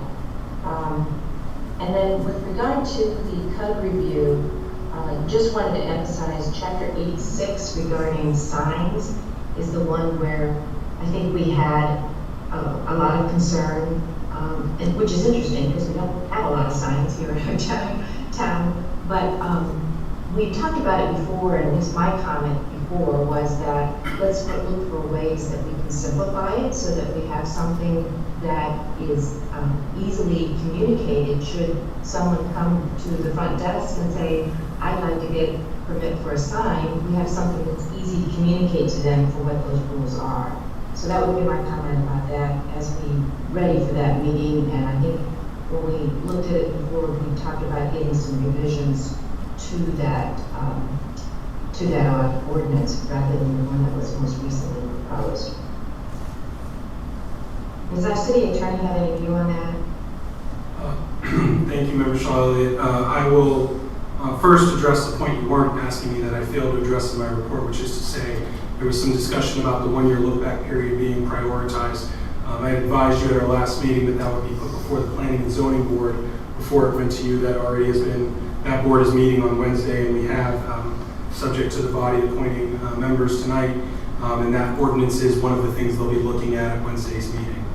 To your question concerning the sign code, we've had discussions about that in the past, both when you were a member of the Planning and Zoning Board and also as part of this council.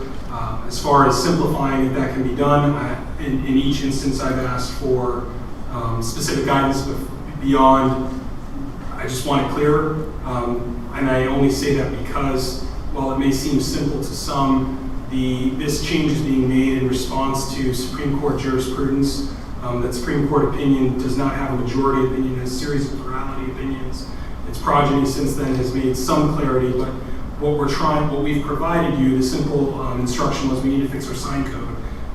What my firm drafted and provided was admittedly the most robust approach. If you want something more stripped down, we can do that. I just want to make sure I understand from a client need standpoint on what you consider essential, what you consider superfluous, so I can better provide you a work product that better meets your expectations. To date, the instruction has simply been something else.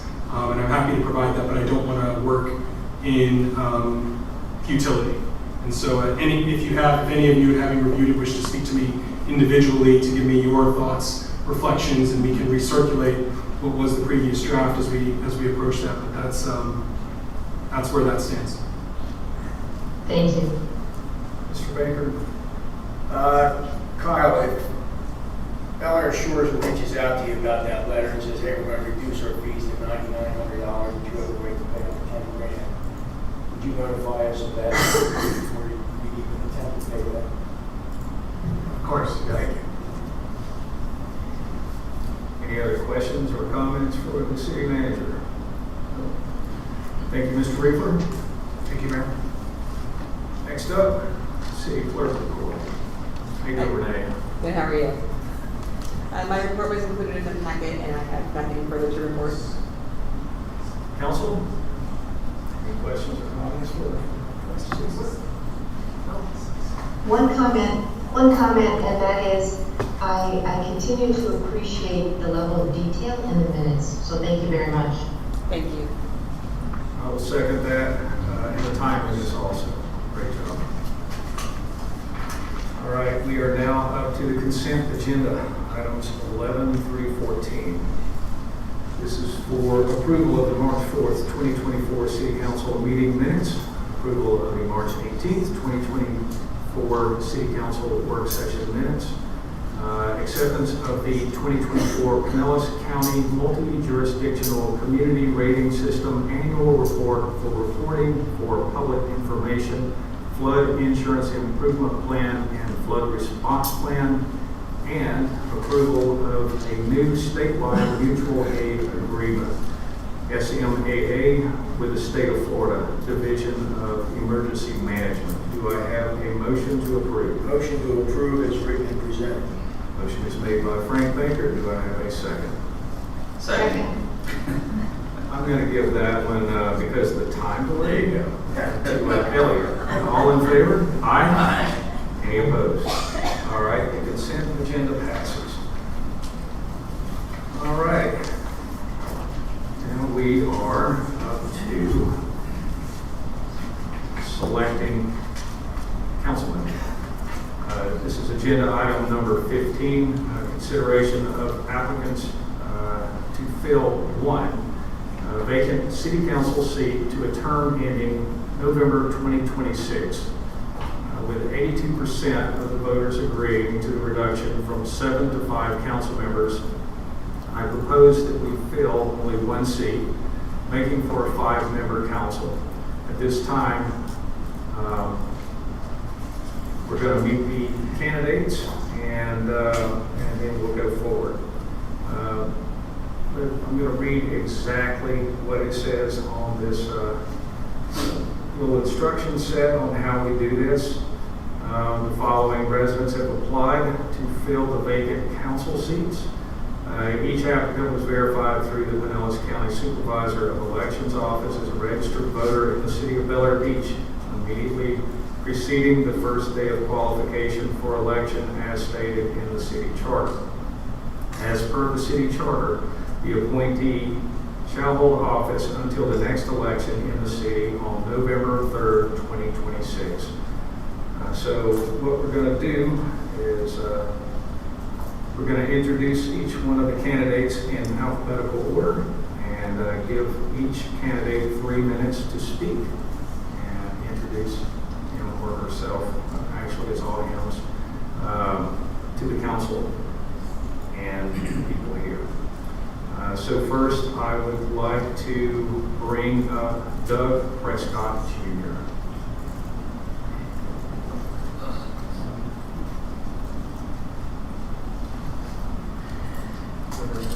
Yes, sir.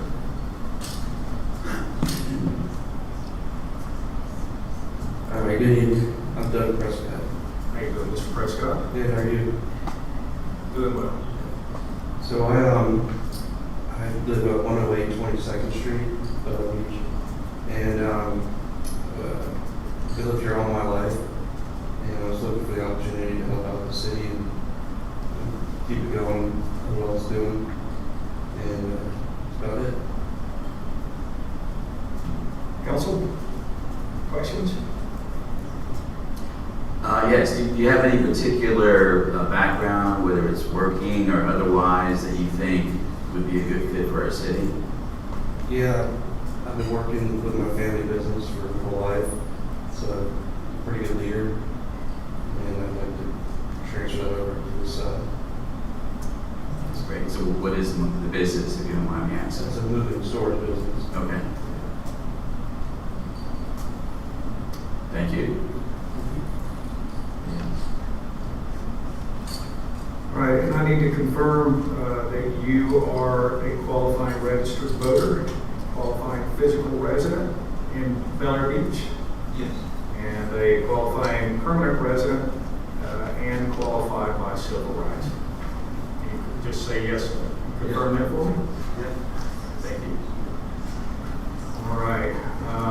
Were there other questions from the council for this candidate?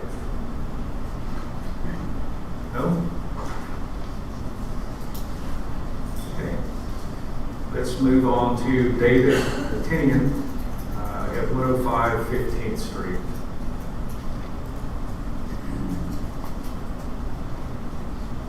All right, good evening, everyone. Thank you for the opportunity to speak before you tonight. I'd like to thank all the previous speakers as well. So I am recently retired after 32 plus years as an educator and athletic coach. I'm going to speak for a few moments on my qualifications and desire to serve on our city council. First, I'd like to address my qualifications. I did take the liberty of reviewing the council's 5-year strategic plan for our community, and I feel pretty confident that my life and career experiences have provided me with the qualifications necessary to contribute to realizing all 5 of the goals outlined in the plan. Regarding goal number 1, public safety and health, I taught at 2 high schools in my teaching career. Both schools, I was on the school improvement team on the safety committees. I also sponsored a student youth crime watch group at one of the schools, and I did chair the safety and security committee at Bloomingdale High School. With goal number 2, tax dollar value, I have a lot of experience working within a budget. I was a long-term social studies department chair at St. Petersburg High School, where I supervised over 20 teachers and had to manage that budget each year. I also was a head coach for 11 years and had a budget to work with there as well. As the cook at our household, my wife and I also have to budget our grocery bill at Publix. If you've seen the prices there lately, you know that's no easy task either. My wife, by the way, is a small business administration portfolio manager at a local bank. So we definitely, as a household, understand the value of keeping one's finances in order. Regarding rule number 3, communication and community, as a teacher and coach, that goes with the territory. I was a member of numerous community boards. One that was particularly meaningful was a partnership with University of South Florida, St. Pete. I was a member of the Teacher Advisory Committee Board of Directors. I was also a supervisor and site-based mentor for developing teachers who wanted to go into the profession.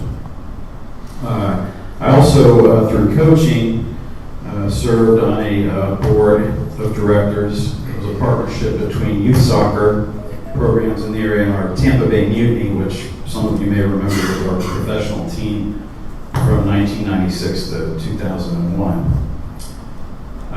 Goal number 4, aesthetics. I might not have as much to offer there, although I do like working in my garden and growing my own cooking herbs. And actually today I planted some more milkweed for my monarchs, which I've been raising. Goal number 5, beach and waterfront. I think this is where I would truly shine.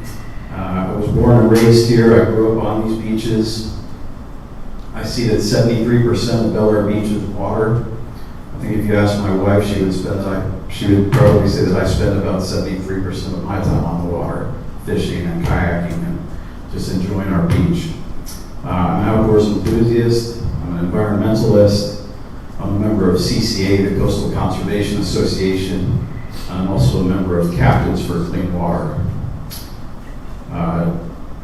Not too many people care more about the health of our beach and our waterfront than I do. It's truly a passion of mine. I also have a great deal of knowledge about working in government. I've taught courses in, courses that I've taught include American government, law studies, court procedures, legal systems and concepts, and my favorite course that I've ever taught, the philosophy of government. As a teacher, I also sponsored Teen Court, which was a partnership with Hillsborough County court system, where my students got to actually litigate juvenile misdemeanor cases, and I also sponsored our mock trial teams. In 2005, I was awarded the Carol Bellamy Fellowship in Constitutional Studies, which granted me a full scholarship to earn my master's degree in educational leadership at University of South Florida. I am a staunch supporter of our constitutional rights and the concept of federalism. I believe that local government is best left to local leaders. We don't need people in Tallahassee or DC telling us how things should be on Bel Air Beach. As far as my desire to serve, I want to preserve the unique beauty and safety of our city. I try not to leave the beach when I don't have to, but every time I do, when I come to the hump on that bridge right over there, and I see the Gulf of Mexico, and I see our city, I can feel the weight lift off my shoulders. I feel peace, and I feel at home. I always want to feel that way. I'm willing to work for all of us here, so we'll always feel that way. Thank you. Thank you, Mr. Tinian. Do we have questions? I like your comment when you go over the bridge. Yeah. I've been going over that bridge for over 10 years. And I always say a prayer thanking the Lord that I'm granted to live here under His grace and help keep the city safe and the people at peace. Everyone I've talked to says the same thing. My wife and I, it doesn't matter where we go. It could be to Clearwater or Largo, or it could be somewhere beautiful in the Caribbean. When we get home, we just feel at home. First, I just want to thank all three applicants for having the desire and taking the time to submit the application and be interested in helping our city. I did reach out to all three candidates. I had an opportunity to sit down with David. My personal opinion, I think he checks all the boxes. One that he didn't mention, I was taking a look online and saw where he was actually fishing on our beach and was able to catch 2 decent-sized snook with 1 hook. So that's pretty amazing, and I commend him for that. Thank you, Mr. Roberts. By the way, you can read that story at floridasportsman.com. He told me you put them both back in the water, so that's... I did release both fish. Okay. Thank you. Councilmember Elliott, do you have any questions? I was pleased to hear that you're part of the Captains for Clean Water organization.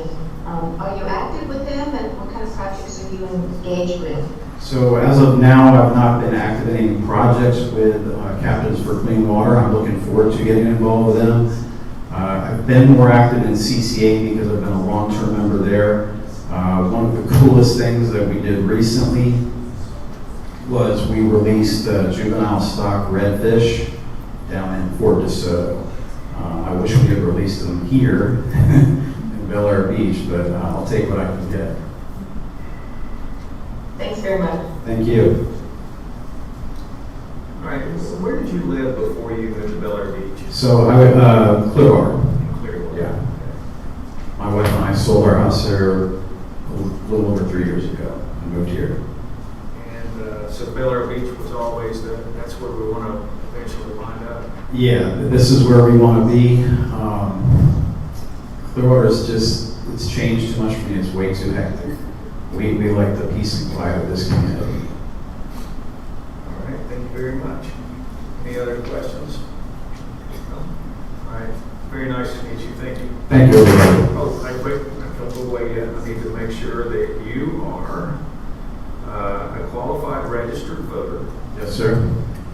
You're a qualifying physical resident, Yes. a qualifying permanent resident, Yes. and a qualified by civil rights. Yes, sir. All right, thank you very much. Thank you. All right, next up is Anders Wellings.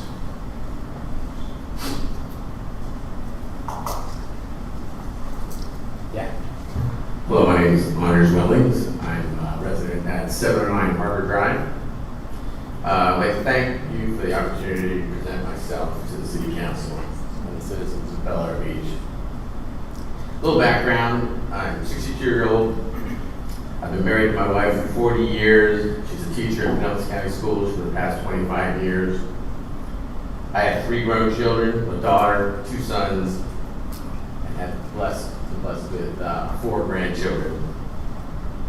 I was born in Sweden from Swedish and British parents, emigrated to the U.S. when I was 2 years old, and raised and educated in the Northeast in Delaware, Pennsylvania area.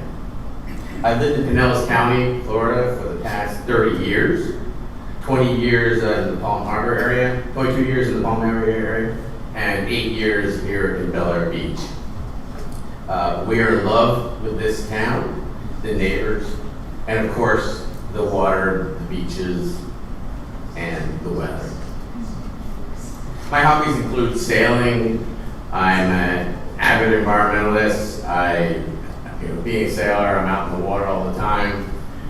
Always picking up trash along the way. I love traveling. I play soccer, play tennis, and I love to babysit my grandchildren. I was educated as a mechanical and aerospace engineer at the University of Delaware. I've worked in the medical device field for almost 40 years with DuPont and Baxter Healthcare as a mechanical engineer, a program manager, and a chief systems engineer. For why I like to serve for Bel Air Beach, I want to do my part to help serve our community, and I feel now is the time. Our town is in need of more folks to serve. I'm also planning to retire this coming January, so I feel like I have some more time. If I don't get this position, I'll continue to look for other opportunities to serve this community. I work well in teams, both as a contributor and a leader. I participated, collaborated, and led major medical device programs throughout my 40-year career. I enjoy trying to understand the root cause of issues and bring new ideas to address them. I'm a good listener. I have demonstrated ability to successfully manage conflict and have a balanced view on when to stand my ground and when to compromise for the good of the community. I'm an optimistic person who is also very practical and hands-on. I like to make decisions based on evidence. I'm more extroverted than, say, many engineers you've met. My wife says I like to talk to a wall. I'll talk to a wall no matter what. In conclusion, I'm friendly, trustworthy, fair-minded, and would love the opportunity to serve this community. Thank you very much. Thank you, Mr. Wellings. Do we have questions from the council? Yeah, just a comment. I did have an opportunity to speak with Anders as well. He was, when he answered the phone, he was in Key West. Key West, yeah. I was sailing back from Fort Lauderdale. On his boat, and he was hoping to make it back for last Monday. He did make it back, but we changed the meeting, so he had plenty of time. So we had Yeah, I sailed like 36 hours straight, so it would have been exhausting to show up at that meeting, but either way. Well, we're glad you're here today. Mr. Banker, do you have any questions? I want to just thank all three as we're aligned. One of the questions about why we had charter changes was because we couldn't find enough candidates. You guys will approve this one. Well, I agree with it, but thank you. Ms. Elliott, do you have a question? Anders, you've heard tonight some of the issues that we're looking at as a council, including the stormwater project, signage, neighborhood issues. What in your background would give you specific skill to bring to resolution of those issues? I certainly feel like I'm a mechanical engineer. I've done fluidics a long time, dealing with fluid flowing through pipes and systems like that. So I think I can bring a very practical approach to that. I definitely definitely an avid reader. I will read deep into the topics. I definitely like to, I won't say I understand all the topics that are on the table right now, and so, but I have the time, I will have the time to get up to speed on all the topics. And I definitely like to thoroughly research things before I make up my mind. I have a question. If there was something that you could change immediately, or correct or make better in Bel Air Beach, what would be the first thing on your radar?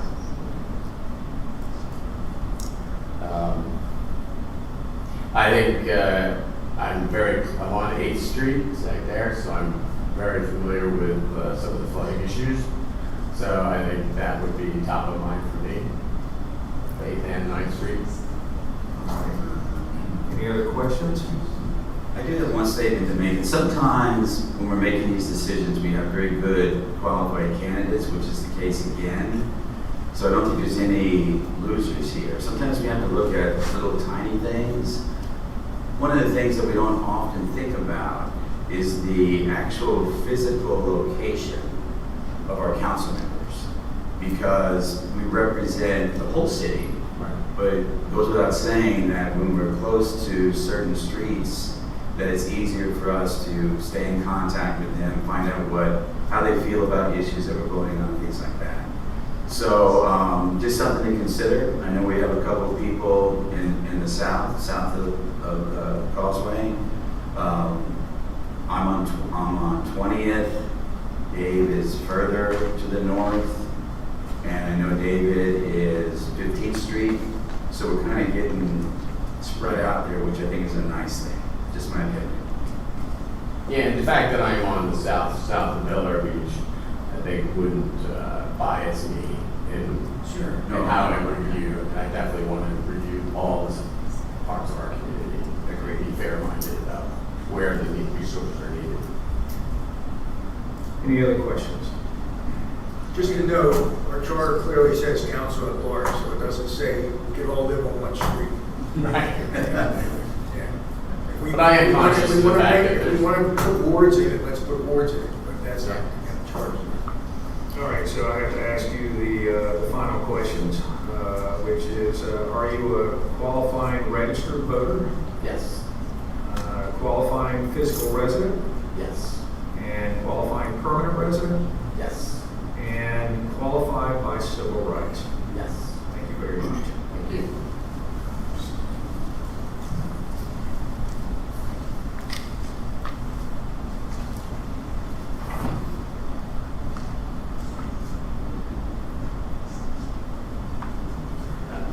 Okay, we still have the opportunity, if you have any other questions for the prior candidates, if you would like to ask them any more questions before we end this portion of it, now's the time.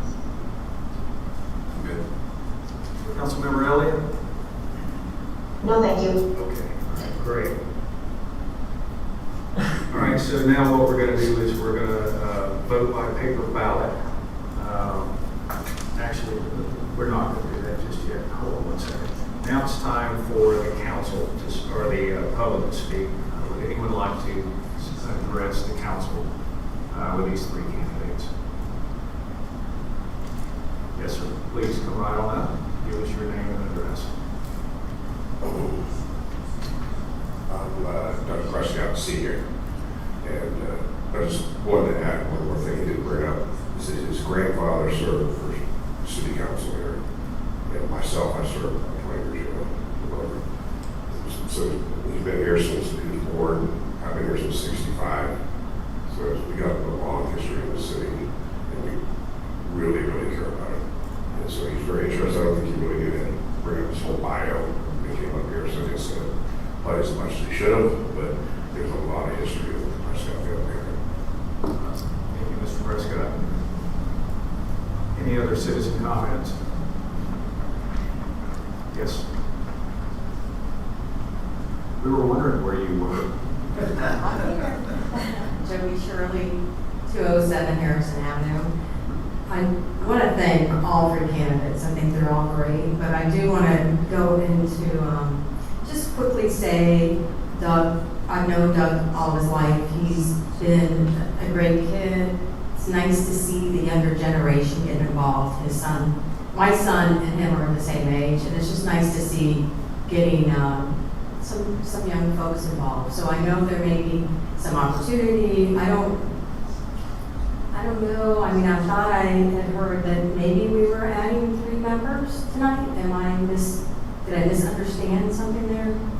We still have to make a motion on that, and my proposal was 1 because of the fact that large majority of the community said 5 is what we'd like to have, and we are not required to fill all seats. So that was my goal. Okay. Just saying, if we did have to fill all seats, I think that we have 3 great candidates. So thank you guys for considering them all.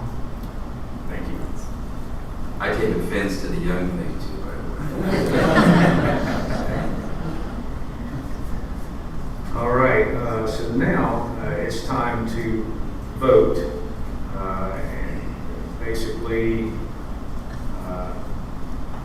with the way that this is working, I guess what you would do is 1, 2, 3. Do you think that would be the appropriate way to handle this? Okay, and then after we take the vote, Renee will present the count, and then someone will make a motion to move forward.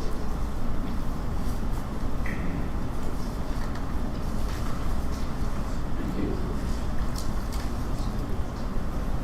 I'm sorry.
Ms. Elliott, I believe you'll have to vote by voice.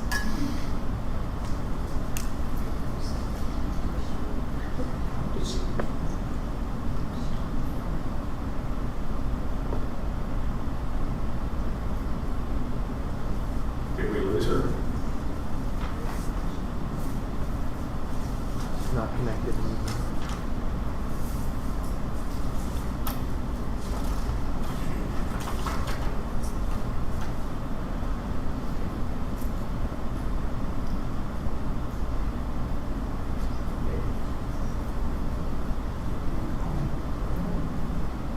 You want to try calling her?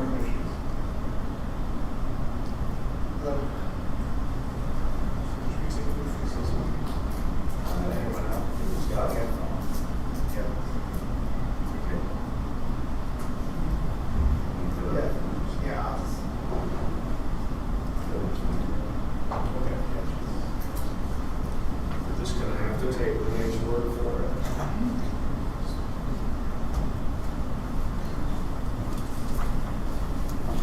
Official vote. Okay, so and what is your vote? As number one? What, they are ranking them 1, 2, and 3.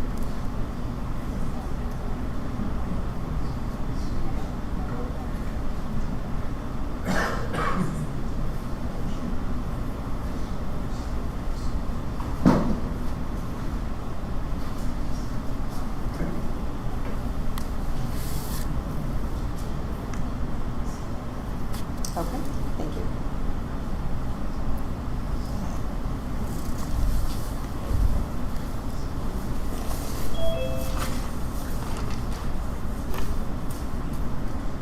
Oh, she's back.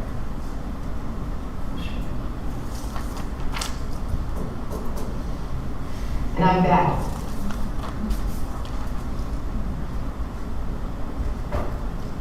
Miss, back on video.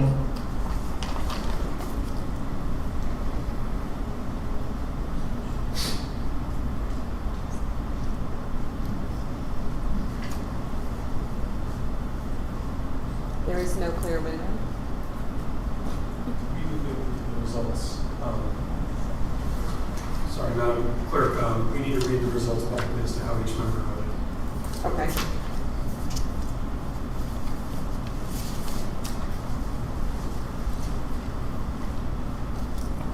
Okay, so Ms. Elliott ranked them in Anders Wellings first, David Tenian second, Doug Prescott third.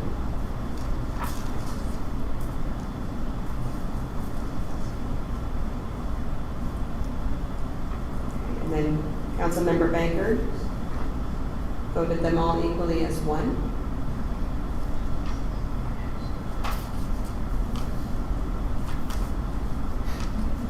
Mayor Gaddis chose Doug Prescott as one, Anders Wellings as 2, and David Tenian as 3.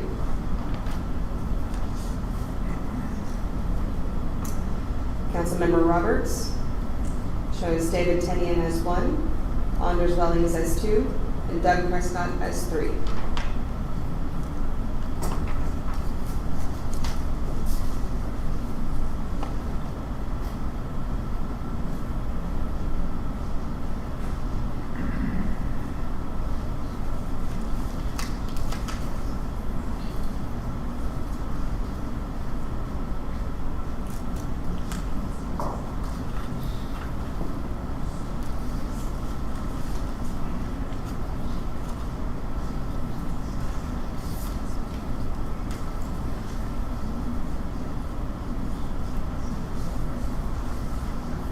Mr. Moore, how do you interpret this?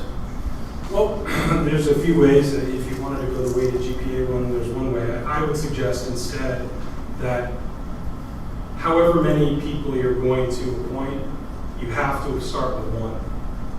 Right? You're filling at least one vacancy tonight. You've not necessarily reached a conclusion on that. So it may be beneficial to all pick one member on another ballot rather than do the ranked choice, since you're not filling multiple seats, and see if that yields any clear majority decision in light of that. If you wish to do a separate round, second round of voting that way, you can do it that way. Ultimately, the stewards of this process for the charter are the commission, is the council. Council fills the vacancy, so it's ultimately your decision on how to proceed. But given that you're at least filling the first vacancy, it may be that the ranked voting approach is not most suitable at this time. Noting one member chose not to use that approach either, so it may be best to take a different approach to yield a different result. Let's do another round of ballots, and let's start with just the first. Thank you, Mr. Moore. So we just take one.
Councilmember Elliott, would you like to vote by voice? Yes, if that's the process, I vote for Anders Wellens.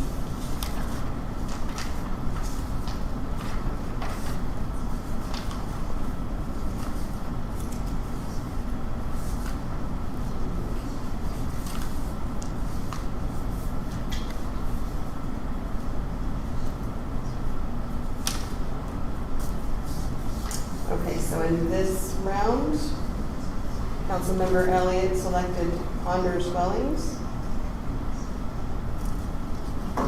Councilmember Lloyd Roberts selected David Tinian.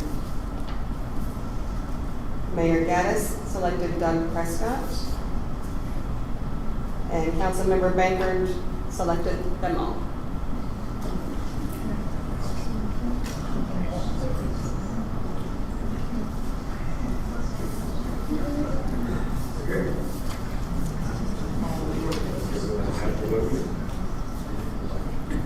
So just for clarity's sake, section 2.06C of the charter says a vacancy on the council shall be filled by a majority vote of the remaining members of the council. We have 4 members of the council, so a majority vote would be 3 of you. Any person appointed by council to fill a vacancy will hold office, and we've already discussed all that. So at this stage,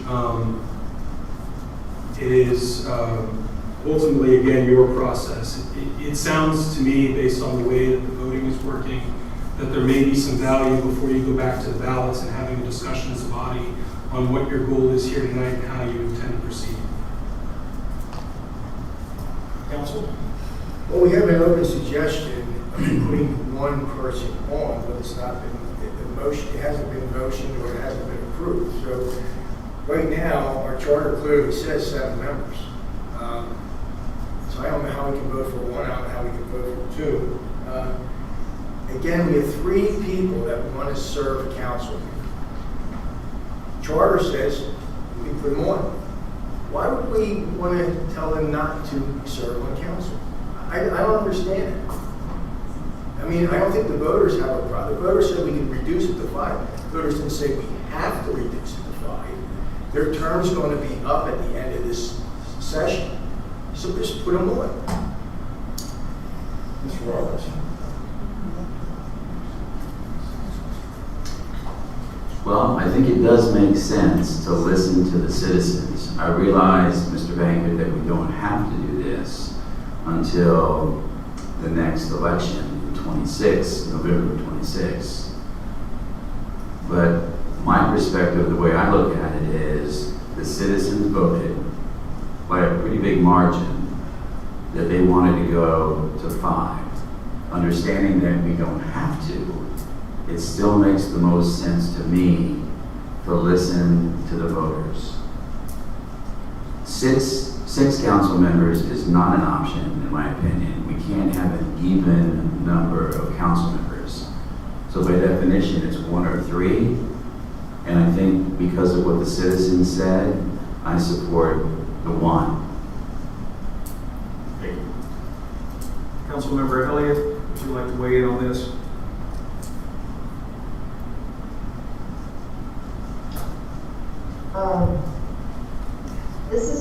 This is a conundrum, is it not? There certainly is no requirement that we fill all positions. But Mr. Bender makes a good point in that they are there. We have people that are willing to serve. At the same time, it also relieves some of the pressure on the voting issues to the extent that we have more, at least during this interim process.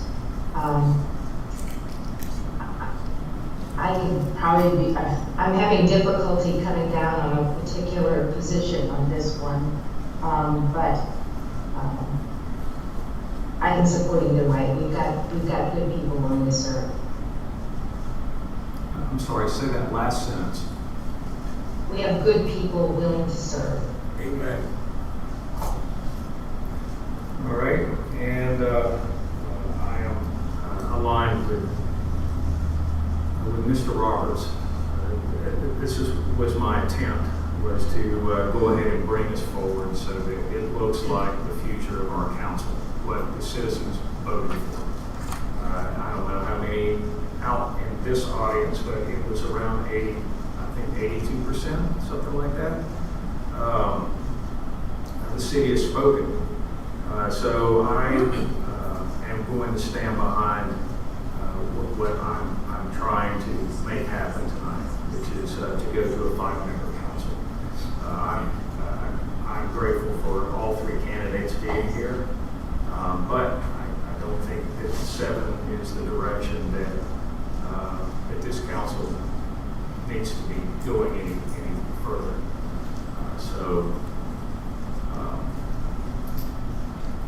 What we're going to have to do is we're going to have to select one.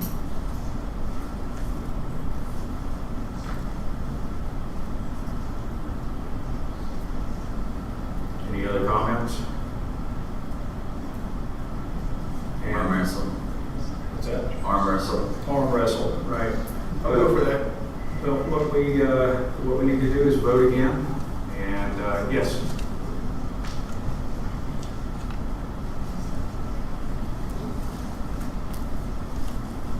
In the past, our provisions in our charter allows for drawing of straws, and you may have to come to that. That's Because true. if no one's willing to give, you may have to do that. Thank you. Let's do one more. You know, we're really beyond it, but she came up, so let's hit here. Let's start with Joe Manson. 3 minutes. I won't take 12, I promise you. So, first off, there's no motion on the floor. Mayor Gaddis, if you want to make the motion, you can make it. You can yield the floor to the most senior member, because you don't have the vice mayor, and that would be Frank Banker. Okay? In terms of whether you put 1, 2, or 3 on, I agree with Mr. Roberts, you can't have an even number. So it's either 1 or it's 3. But what I find somewhat ironic is that this whole vote was sold to the voters on the idea that we can't get 7 good people to run. Well, 3 good people just stepped forward tonight. So you've got 7. And I'm with Frank Bankard. Take them. The way people have dropped off this council for a variety of reasons, you can't have too many people on here. And the extra debate is fine. To Mr. Moore's point, maybe this has changed since I was mayor, but your charter changes didn't become effective until they were filed with the Secretary of State. And if that is the case still, and that's what I was told, because if you remember, we changed the charter one time where the mayor was allowed to bring a motion, and I was told we had to wait until the Secretary of State accepted it. Well, either I was lied to, which is a problem, a civil rights problem, so I hope I wasn't lied to, or you charter changes aren't effective yet. You have a 7-member council. So clarify it, because the worst thing you could do is put people on this council and find out that you did something wrong, and everything you did is void. Please, check this through. And if you need to call a special session and do this on another night, this can wait 1 more night. You do have enough for a quorum, and you can run the city business. Thank you. Mr. Mr. Moore. I'm not immediately aware of that. I'm not saying that there's no such requirement. I'm also not aware of what's been sent to whom at this stage administratively. So ultimately, again, I would defer to how you're proceeding. I will continue to look into that concern, as that's the first that's been raised. Would someone like to table this particular, there's been no motion yet. I'm sorry, we had others. Yes. Tammy Lavenda, 97 Harbor Drive. For what it's worth, I did vote to decrease the council member down to 5 people, and I know your point saying this is what the citizens voted for, but like the main reason was because no one was running, and it was a great fear that was kind of going around that, you know, Tallahassee would take over, our city council would be diminished, you know, it would be taken out of our hands locally. So I voted for it, but I by no means have like issues with 7 people on the council, and no one was running for so long and no one was stepping up. So just for what it's worth. Maybe people voted for different reasons, voted down to 5 people, but I just wanted to reiterate that. Thank you. Yes, sir. Mr. McIntyre. Name's Art McIntyre, 3040 Hibiscus Drive. Clearly the people did vote and said, let's get this to 5, but I think we need to look beyond just tonight, just beyond the next year. This is more of a long-term situation. And when you compare this beautiful city, you look at the number of council members that have been on the board or on the council, it's greater than communities much, much larger than us. Having 7 has prevented us from getting business done here. We can get good business done with 5. And the votes were supportive of having 5 council members. I think every council member should pick 1 and not try to muddy this up. People have asked for 5, and I'd encourage the council to stick to that.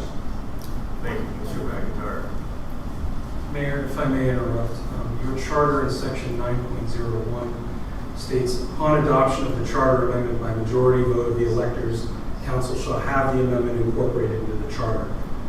The revised charter shall then be filed with the Florida Department of State, and it will then be in effect. That is how it reads in your charter. The language from the Florida statute in 166.031 says upon adoption of an amendment to the charter of a municipality by a majority vote of the electors, voting in a referendum upon such amendment, the governing body of said municipality shall have the amendment incorporated into the charter and shall file the revised charter with the Department of State. All such amendments are effective on the date specified therein or as provided in the charter. The date specified therein was immediately effective upon adoption. However, with the language in your charter stating that all proposed amendments shall then be filed with the Department of State and then be in effect, that would militate that the Department of State must have it transmitted to them. I'm not clear whether or not that has happened as of yet, Mr. Mayor. In light of that and in light of the stalemate that we've been in for the past few minutes here, it may warrant tabling this matter to ensure that there's no issue. Thank you very much. Someone would like to table this particular agenda item. Just one quick question. If we didn't do that, from what you stated earlier, of the 4, we would still have to have 3 for 1 person. That amendment was also part of the charter amendment, so I would recommend that you table this to quell any concern on what is and is not based on the effective amendment, and we can ensure that all of this is promptly and diligently transmitted to the Department of State post haste. So my recommendation would be we have a special council meeting prior to our work session on the 22nd. That may well be suitable. Everybody good with that? Mr. Baker?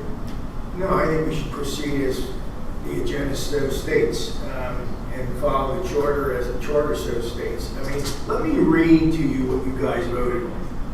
Shall the city amend the charter to provide for a council composite of 5 at-large council members, including the mayor, as opposed to existing language providing for a city council composite of 7 at-large council members, including the mayor, and adjust the corresponding voting requirements for the council to take action, ? Okay?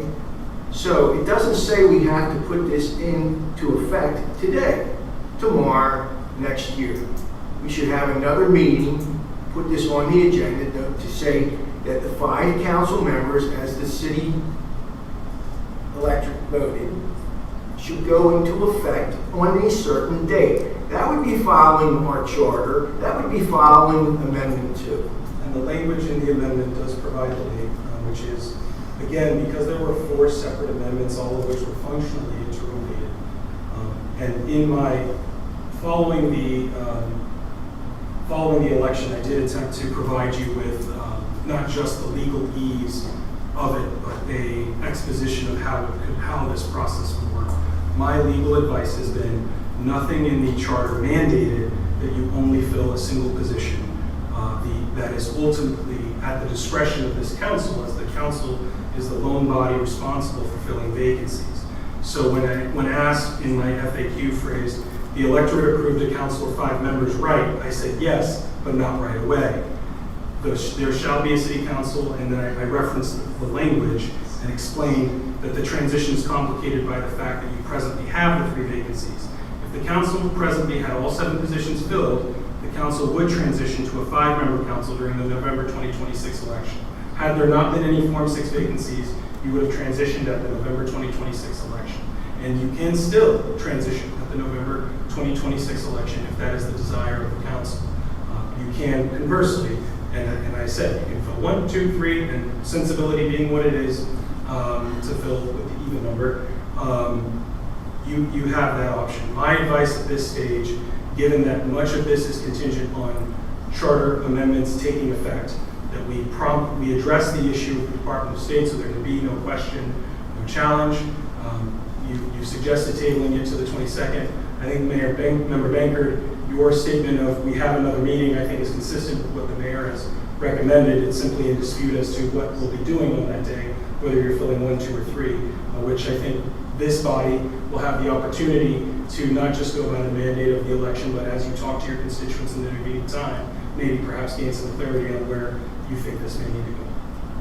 But at this stage, my advice to you would be to set this to a later date, whether it be the 22nd or otherwise, to avoid any issue, as even a member of the council suggested there may be legal challenges directed to these charter amendments. But for clarity reasons, putting 3 people on a night would not be violating anything. The question at hand that the voters voted on gave exclusive rights for the council to choose a time, place, and date to put 5 people on that set. I'm not sure that I agree with how that was phrased, but correct that if you filled all 3 positions tonight, that would not present an issue. Thank you. All right, would someone, would you like to table this? I would. Okay. If that's the case, I would suggest making a motion. I move that we table this until some date in the future. Do I have a second? Are we gonna, do we want to make it a specific date? I'm sorry. I think it would be preferable to, if given that we know we're convening in 2 weeks, it may be preferable to state that, and if we need to change it, we can provide notice as appropriate. So yes, I think it would be, my recommendation would be that we know we're already convening in 2 weeks, perhaps setting that date to provide reasonable expectations. And if we can't do it then we can notice as appropriate. Did you get that? Kim? I did, and subject to that revision, then I would second that motion. Is the maker of the motion willing to amend the motion to table it to the 22nd? I am. There's a second on the floor. All in favor? Yes. No. Aye. Aye. Aye.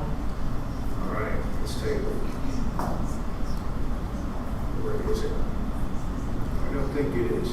I think it is because it's not Unanimous. Right, it's not Oh, unanimous. you just love that, aren't you? I'm not loving it. I'm loving what we presented to the people that we couldn't fill 7 spots. We have 7 people.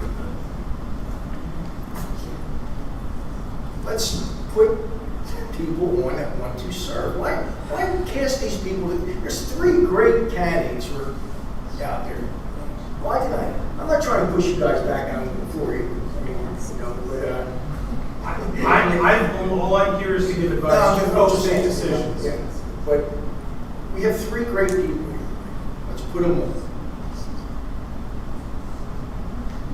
We wouldn't have had these problems for the record if you would have took my suggestion in December and put 2 people on instead of 1, even though we knew the vice mayor was leaving within 2 weeks. So this council's put themselves in a quagmire, not Frank Bankert. All I've done is follow the chart. Forgive me. When we were discussing this also, as somebody pointed out earlier, a very, very, very large majority of the other towns similar to us, as well as larger towns and cities, have 5 commissioners or council members. But we were one of the few that had 7. But nobody knows the real reason why it ever started with 7. But clearly the majority of the towns and cities in Pinellas County, at least, have 5. Correct. I guess we're just stuck here until the 22nd.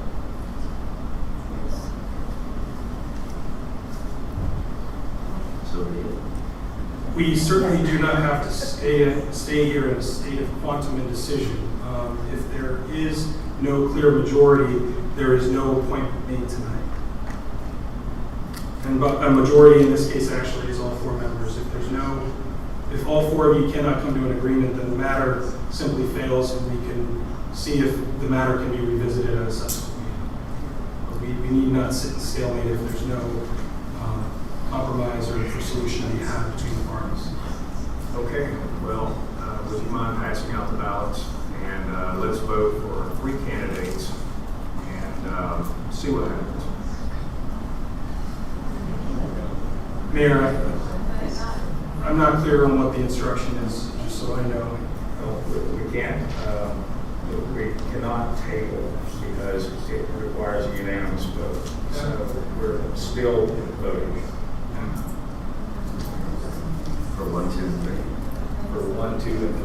Or if you just vote yes or no on all 3 candidates.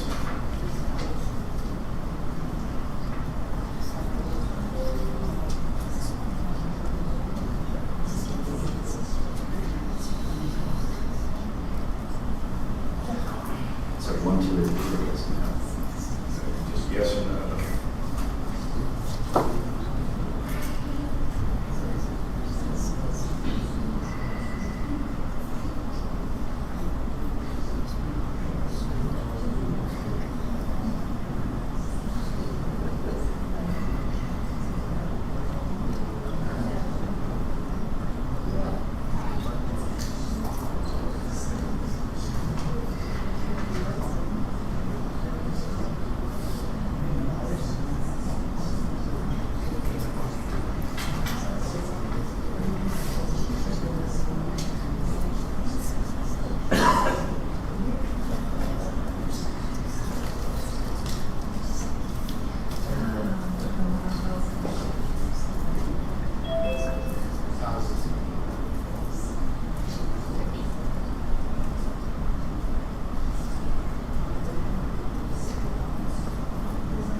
Councilmember Elliott, would you like to weigh in? She's not on. She's not connected.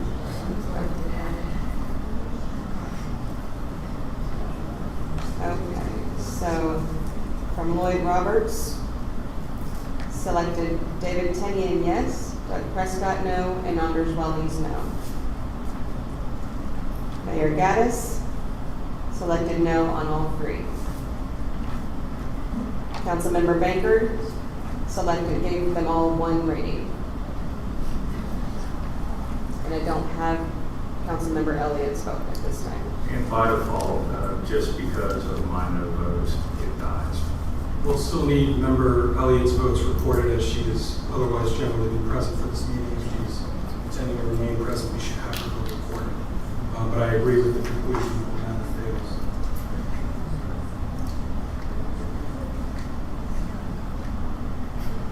Are you calling her?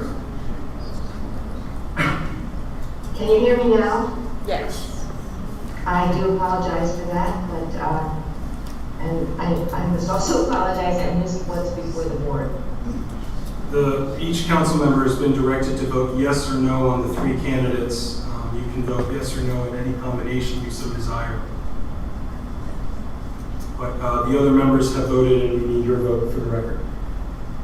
And what were the other votes? Everybody else voted on a blind ballot. It'd be best if you just read your vote into the record. Oh, I'm sorry. I apologize. I didn't know it had been discussed. So I would vote for one and Mr. Wellings. So that's a yes as to Anders, Wellings, and no as to the other two. Is that correct? Yes. And I don't really see that as no in terms of. Understood. Just within the paradigm that we're working in this moment. Understood. Yes. With that, Mayor, the matter fails. At this point, you have no clear. Could we get the read of the totals? Sure. You want to read the last? Yes, please. Doug Prescott, no. David Tennihan, yes. Anders Wellings, no. From Councilmember Roberts. Mayor Gaddis selected no on all three. Councilmember Bankert selected one on all three. And Councilmember Shaw selected yes for Anders Wellings and no for David Tennihan and Doug Prescott. All right, item 16, nomination and election of vice mayor by ballot. Before we open this to the council, let's go to the citizens for comments. Who would like to speak? Yes. Rita Swope, 8th Street, Bel Air Beach, Florida. I would like to encourage this council to nominate Councilmember Lloyd Roberts for vice mayor and to vote for Lloyd Roberts for vice mayor. He's very highly respected in this community and is definitely an asset. And that's what I hope the council does. Thank you. Thank you. Other citizens would like to speak? Yes, sir. James Burgess, 5th Street. I'd like to actually opt for myself. He is well respected. He has the expertise. He knows how to run the city, and it's one of the. Thank you. Others? Yes. Rebecca Burgess, 111 5th Street. I would like to also recommend Lloyd Roberts to vote into the vice mayor position. He does listen to residents and he brings concerns that they have to council. And I feel he is the best candidate to provide support to the mayor and the citizens of Bel Air Beach. Thank you. Other citizen comments? Yes. Mr. Manzo.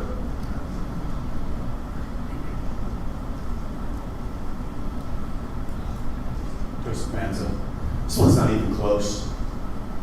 There's one person who works for the citizens that's up for this nomination. There's one person who went and reached out to the Attorney General when the beach umbrellas and shade was taken away from all of our citizens. There's one person who busted his back and took nothing but grief when he tried to protect the citizens of this city from motorboaters and other motorized vehicles in the swim zones. He was vilified. I know the feeling, but it doesn't stop him. He performs every time. He's prepared every time. We just saw it tonight. He knew the charter. Where's the rest of the people that are supposed to know the charter? Where's the rest of the people that are supposed to be reading the ordinances? There's one person who deserves to be the vice mayor. He has proven it time and time again. The big law firm has the thing for the people. There's one person for the people here. Frank Bankert is that person. And you know what? Your vote for Frank Bankert says a lot about you, not about Frank. Because those of us who know what Frank does for the people, we know that he's a fighter. And whether he's vice mayor or he's the newest council member, he's always going to be there for the citizens. I wholly endorse you, Frank. And I hope that this council does too. It would be a great vice mayor. Thank you. Yes, sir.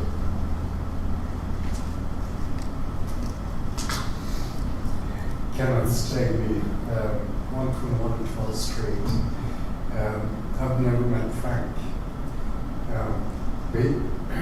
He clearly knows Bel Air Beach, the charter, and he's a frank, outspoken, pardon the pun, person who says what he means. That's what I like. So you got my endorsement. Thank you. Yes, ma'am.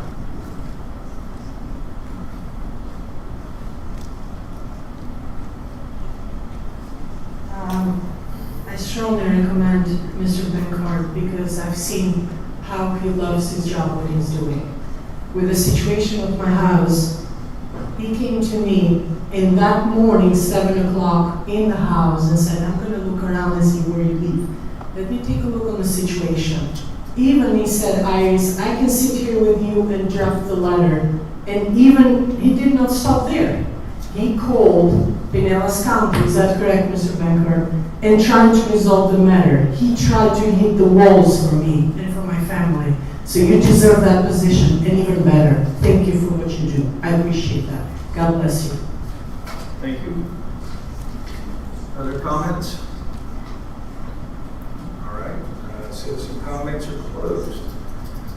All right, we're going to need a motion from the council to nominate and elect a vice mayor. Would someone like to make a motion? Motion made by Frank Baker. Do I have a second? Second. Second by Lloyd Roberts.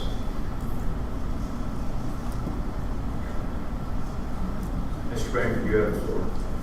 Yes, first of all, I really want to thank all the people that wrote in yesterday, supporting me. I believe I'm over 40 residents that sent in emails. I didn't know there was a letter writing campaign until my neighbor notified the city Friday. I got a bad foot or I would have not been support. But I love this city, all right? And I guess the mayor thinks I'm sticking it to him by not proceeding unlawfully. This is the whole problem. Go read the newspapers, and I'm not going to mention anybody's name, but there's a guy that sued Dunedin, there's a guy that sued Madeira Beach because they did it wrong. Some of those lawsuits were over $150,000 in awards and damages.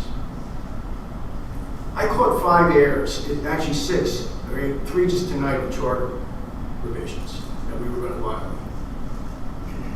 Now, I think we should have a vice mayor that's loves the city. Not saying Roy doesn't. He's a great man, all right?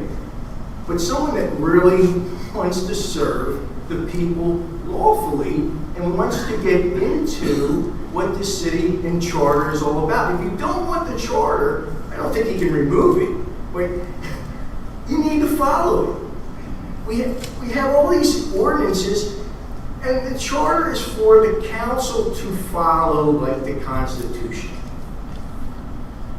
of the United States. So, in the state of Florida, I mean, I really would like to be vice mayor, okay? But it's just a title. It doesn't give me any more doubt.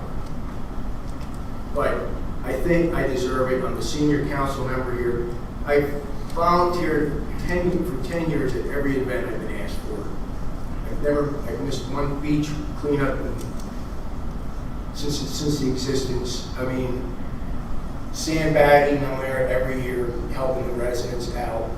It has nothing to do with the vice mayorship. It just shows that I am in tune with the city and love the city. Even though there's some people that hate me, because I made alliances with some people they don't like. Well, God told me to do that, all right? So if you have a problem with that, go talk to Jesus Christ and God, all right? All right? I am glad I made alliances with people that other people don't like. And I'm glad I can call other people, residents, friends, whatever. That is a great thing I think is accomplished in life. That's all I can say. Councilmember Elliott, do you have any comments? I do. I want to say that I will be voting for Mr. Roberts, but for several reasons. One is, part of this rule is to be able to assist the mayor, and I think that there would be a good working relationship there. The other side of it is that I truly appreciate, respect, and encourage Mr. Bankard's independence, his diligence, his expertise. There's no question in terms of his commitment and his interest in doing the right thing. I think we can preserve that independence, and he can continue to be that voice that brings out the issues. And I just want to encourage that, as well as the fact that I just want to get something resolved. So that will be my vote. Thank you for those comments.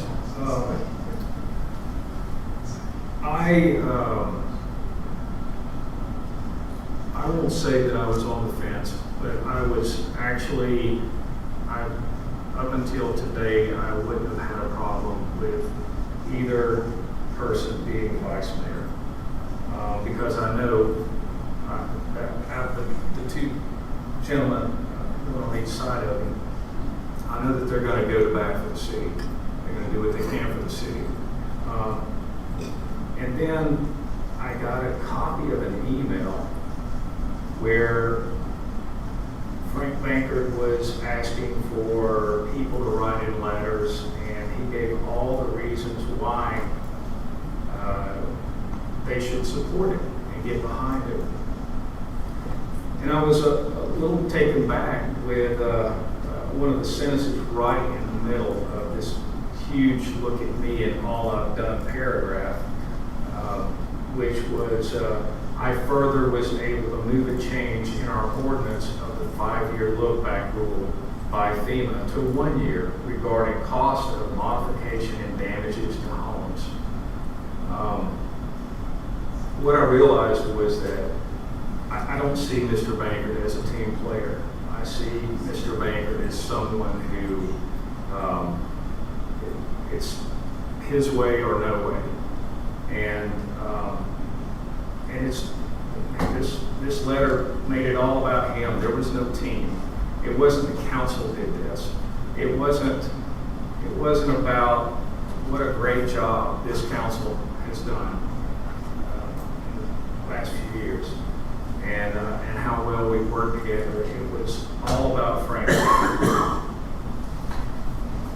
And it really, it bothers me. So unfortunately, Frank, after reading this, I will not be able to support you. I realize we're not going to reach a unanimous vote. And I respect everything that you do, except for your tactics of dealing with this council. Well, I'm sorry, but I've been researching the ordinances and charter, and I can't find the word team in it. We voted for 7 people when I got home, okay, with individual thoughts.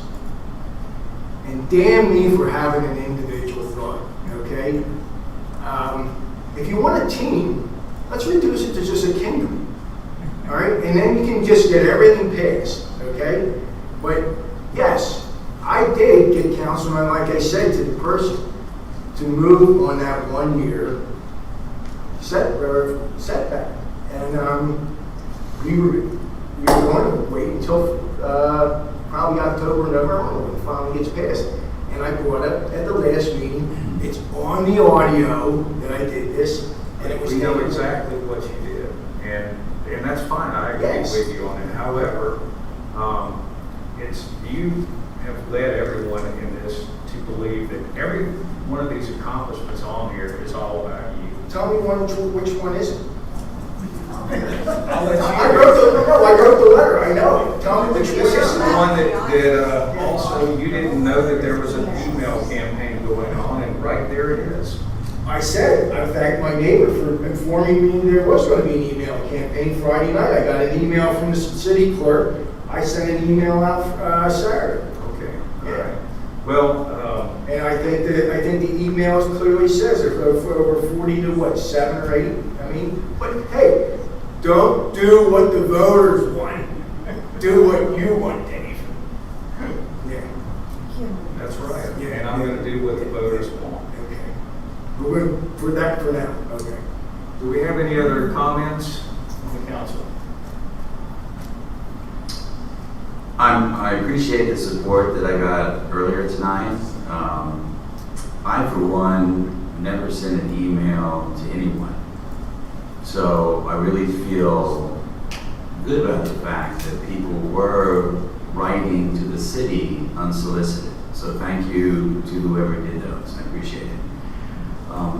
As the mayor said, he feels comfortable that both of us have the skill sets, the knowledge, the capability to do this job. I know I can, and would love to have the opportunity. And I wasn't going to really delve into this email because I got the same email as the mayor did. But the final sentence is the one that made me very not happy, which said that he was the only council member that did not say that we view this as a thankless job. I have never said that in my life, nor would I ever. But the most important thing that I feel the best about regarding what I was able to achieve here at the city was the fact that when I was elected, and I just kind of wondered why in our meeting that we did not open the meeting with a prayer of invocation. And when I brought it up, other people supported it, Frank supported it, but that just needed to happen. Because when we have these meetings, I'm confident that when we open it with a prayer, he's listening, and he's happy that we're involving him in this meeting, and we're asking for his help and direction. So that was a huge thing, and it makes me feel fulfilled that we were able to do that. Thank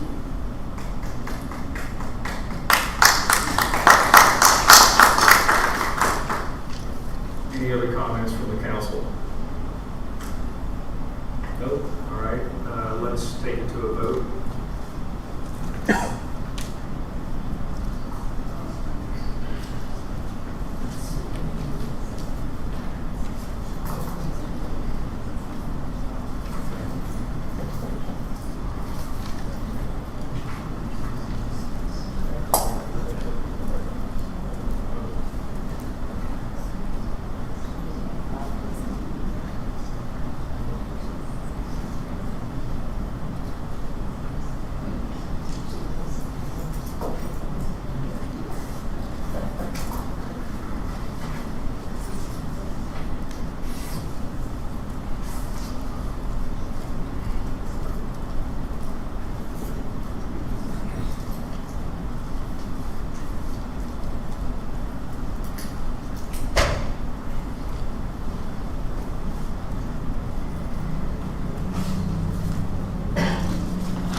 Councilmember Elliott, would you like to record your vote for the record?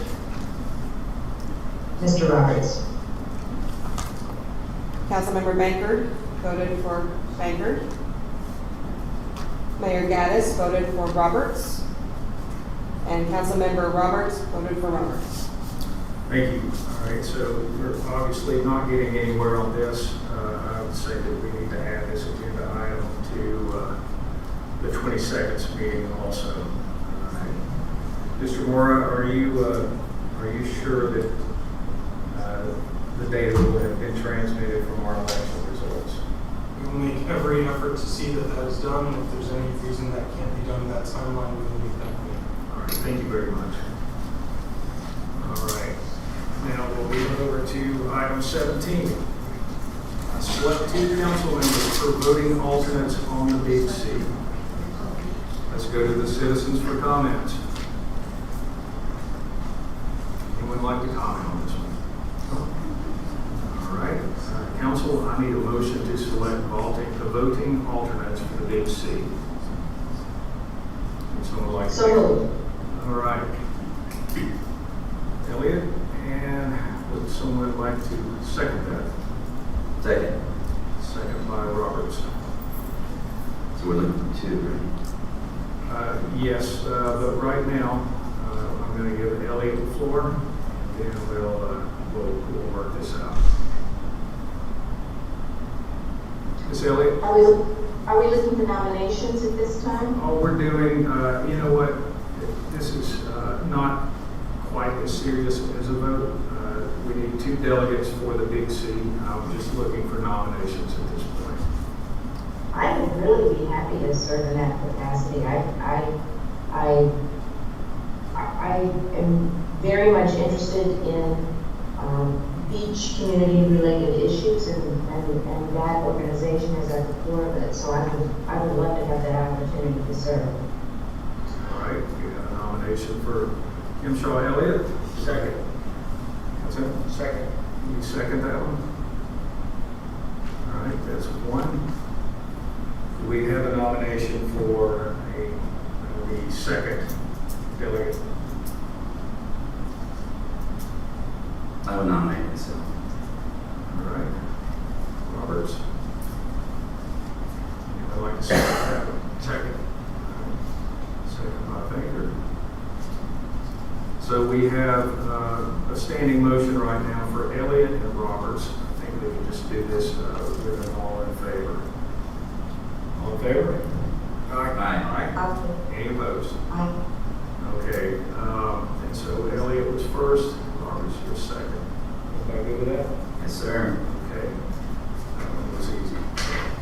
Number 18, consideration of reappointment of Citizens Advisory Committee members.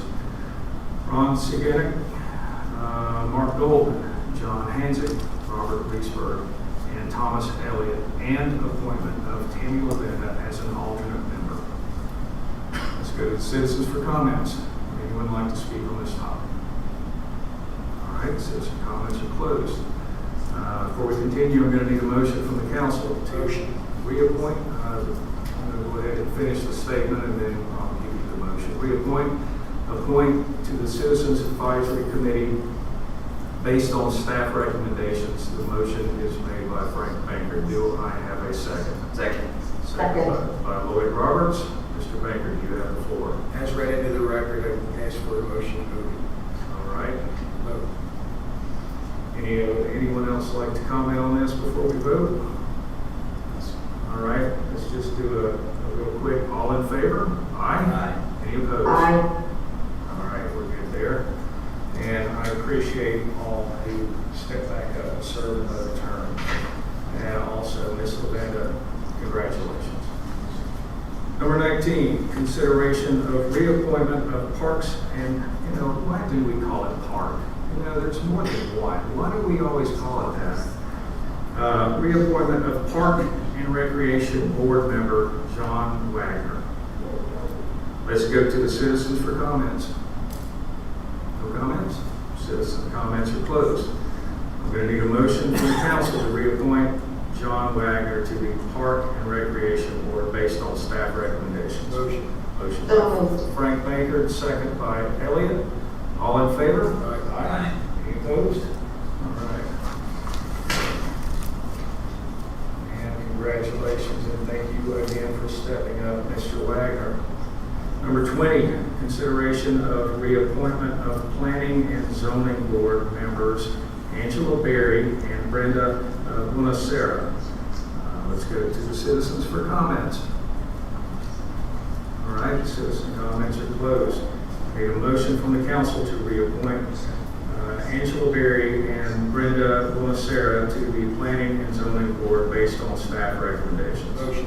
Motion made by Frank Baker, second by Elliott. Mr. Baker, would you like to speak on this? As proposed, on the record, I would like to bring it to a vote. Anyone else? All in favor? Aye. Aye. All right, motion passes. Thank you, Ms. Berry and Ms. Bunacera, for your continued service to our city. Number 21, consideration of reappointment of Board of Adjustments members Mike Kelly, Jane Mason, Goldman, David Gardella, Mark Boone, and alternate member Gerald Wizzowati. Let's go to the citizens for comments. Citizen comments are closed. I need a motion to reappoint members and alternate members owners to the Board of Adjustments based on staff recommendations. Motion. Motion made by Bankert. Do I have a second? Second. Second. I'm going to give this one to I you. win the delay every time. That's perfect.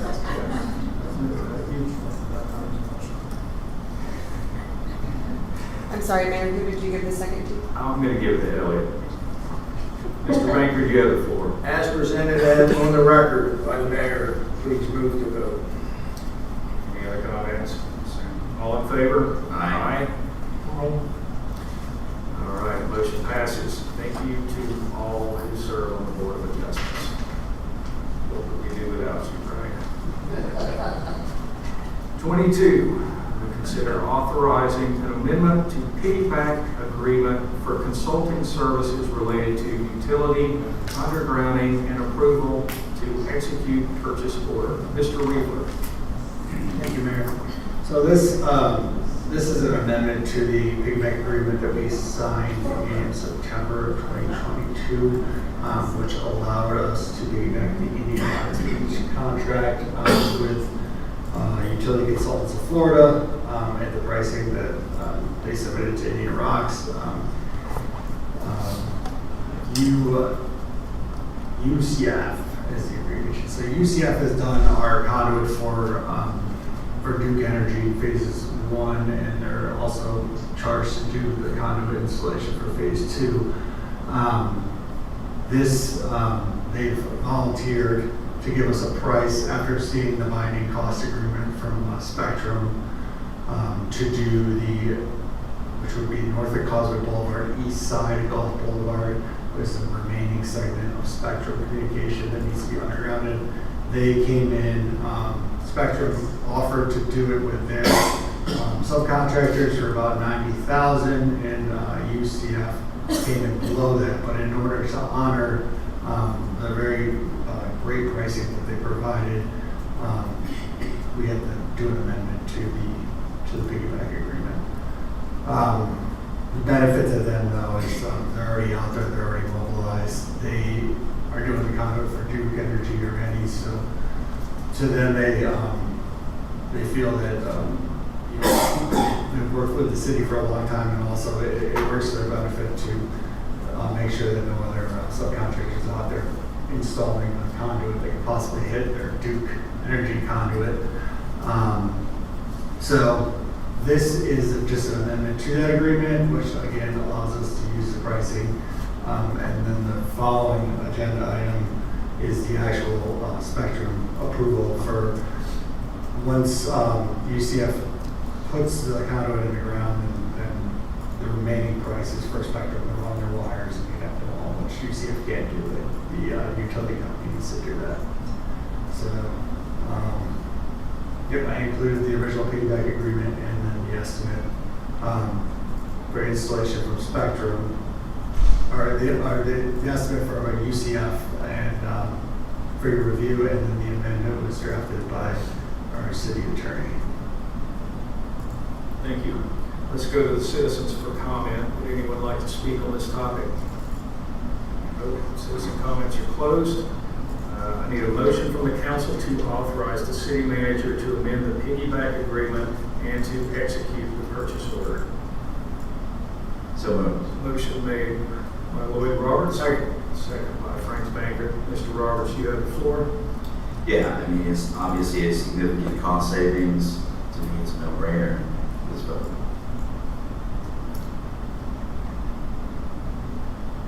Councilmember Elliott. I could use a little more information. So we know that Spectrum bid $90,000, then the UCF came in at $1,600 less than that. So I understand those numbers. The total request is for almost $150,000. So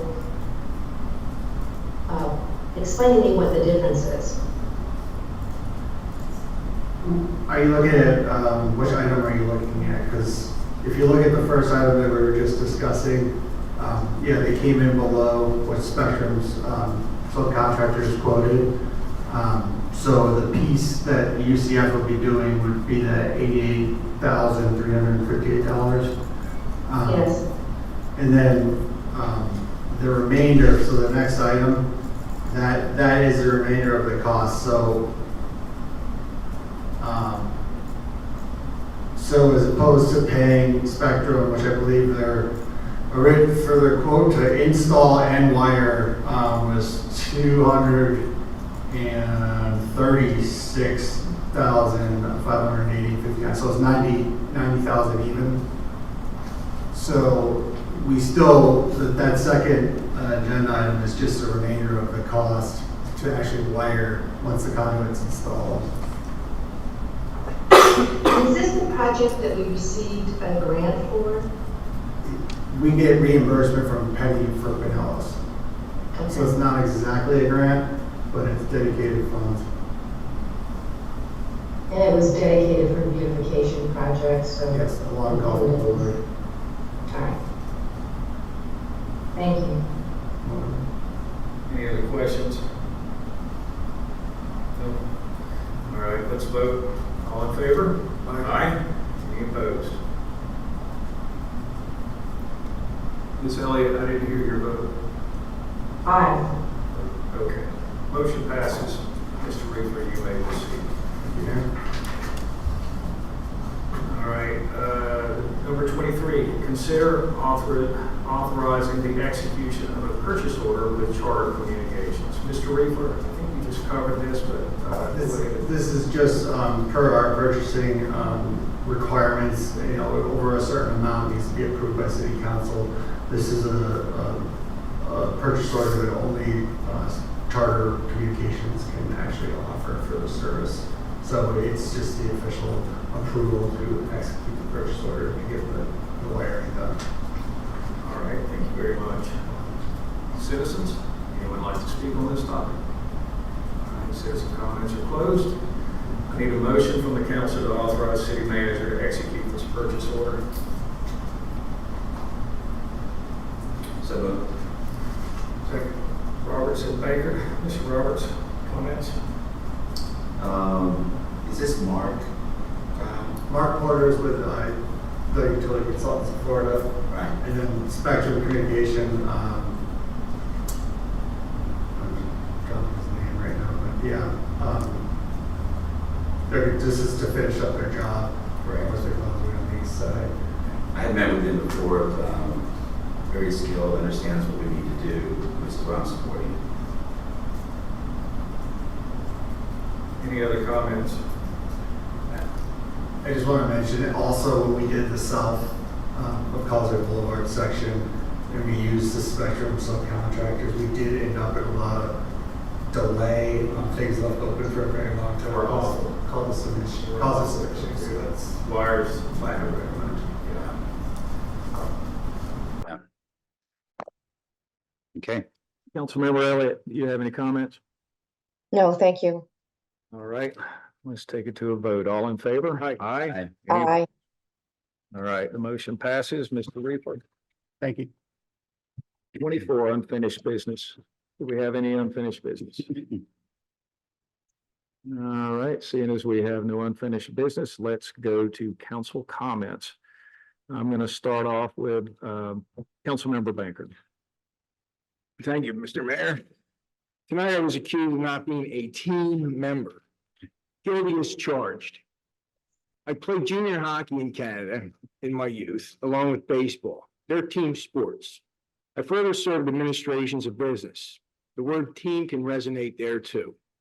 Team, again, I don't see it in our charter ordinances. Actually, I don't even see it in the Constitution of the United States or Florida. More importantly, we all ran here non-party. We don't even have a party to associate ourselves with. Where the hell is team driven in this city?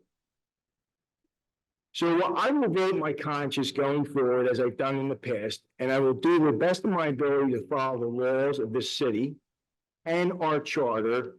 But more importantly, the oath I took office tonight, I will follow to the letter of the law. And just for the record, I didn't say anything about honoring a team under my oath. Thank you. Let's go to Councilmember Roberts. Yes, sir. I think teamwork is very, very important. I don't think it necessarily has to be written anywhere. It's an understood benefit to the city, and we should always try to work in that format. A little while ago, when we were still in this four-person council, we were confronted with a challenge that I really felt for our mayor, because I know this isn't something that he wanted to do, but at that time, it was really the only way to move things forward. And we actually negotiated, for lack of a better term. In the world we live in, we should never be negotiating. We should be voting, just like Frank is saying. You vote your heart, you vote your mind, and we move forward. I know there were citizens in our city that expressed concern over that. And I'm confident that once we get our council set with whatever the correct number is, I don't believe we'll ever be confronted with that situation again. And that will be a wonderful time. Thank you. Thank you, Mr. Roberts. Councilmember Elliott. I would just say briefly that we are a team in the sense that we're all equally committed to pursuing the best interests of this community, acting as fiduciaries to work on behalf of our citizens. And at the same time, we are independent in the sense that we do have a responsibility to vote our own voice. And I respect Mr. Bankert's independence and pursuit of what he believes to be right. Thank you, Ms. Elliott. Now I'll call on Vice Mayor. Oh, yeah, we don't have one. Just like to thank everyone for coming out and making it through this. I know it was painful tonight, and I apologize. Hopefully we'll get some things resolved on the 22nd, whenever our charter is officially changed. Until then, we'll see you on the 22nd. Do I have a motion to adjourn? How about a second? Second. Oh, yeah. All in favor? Aye. All right, not everyone. Night all.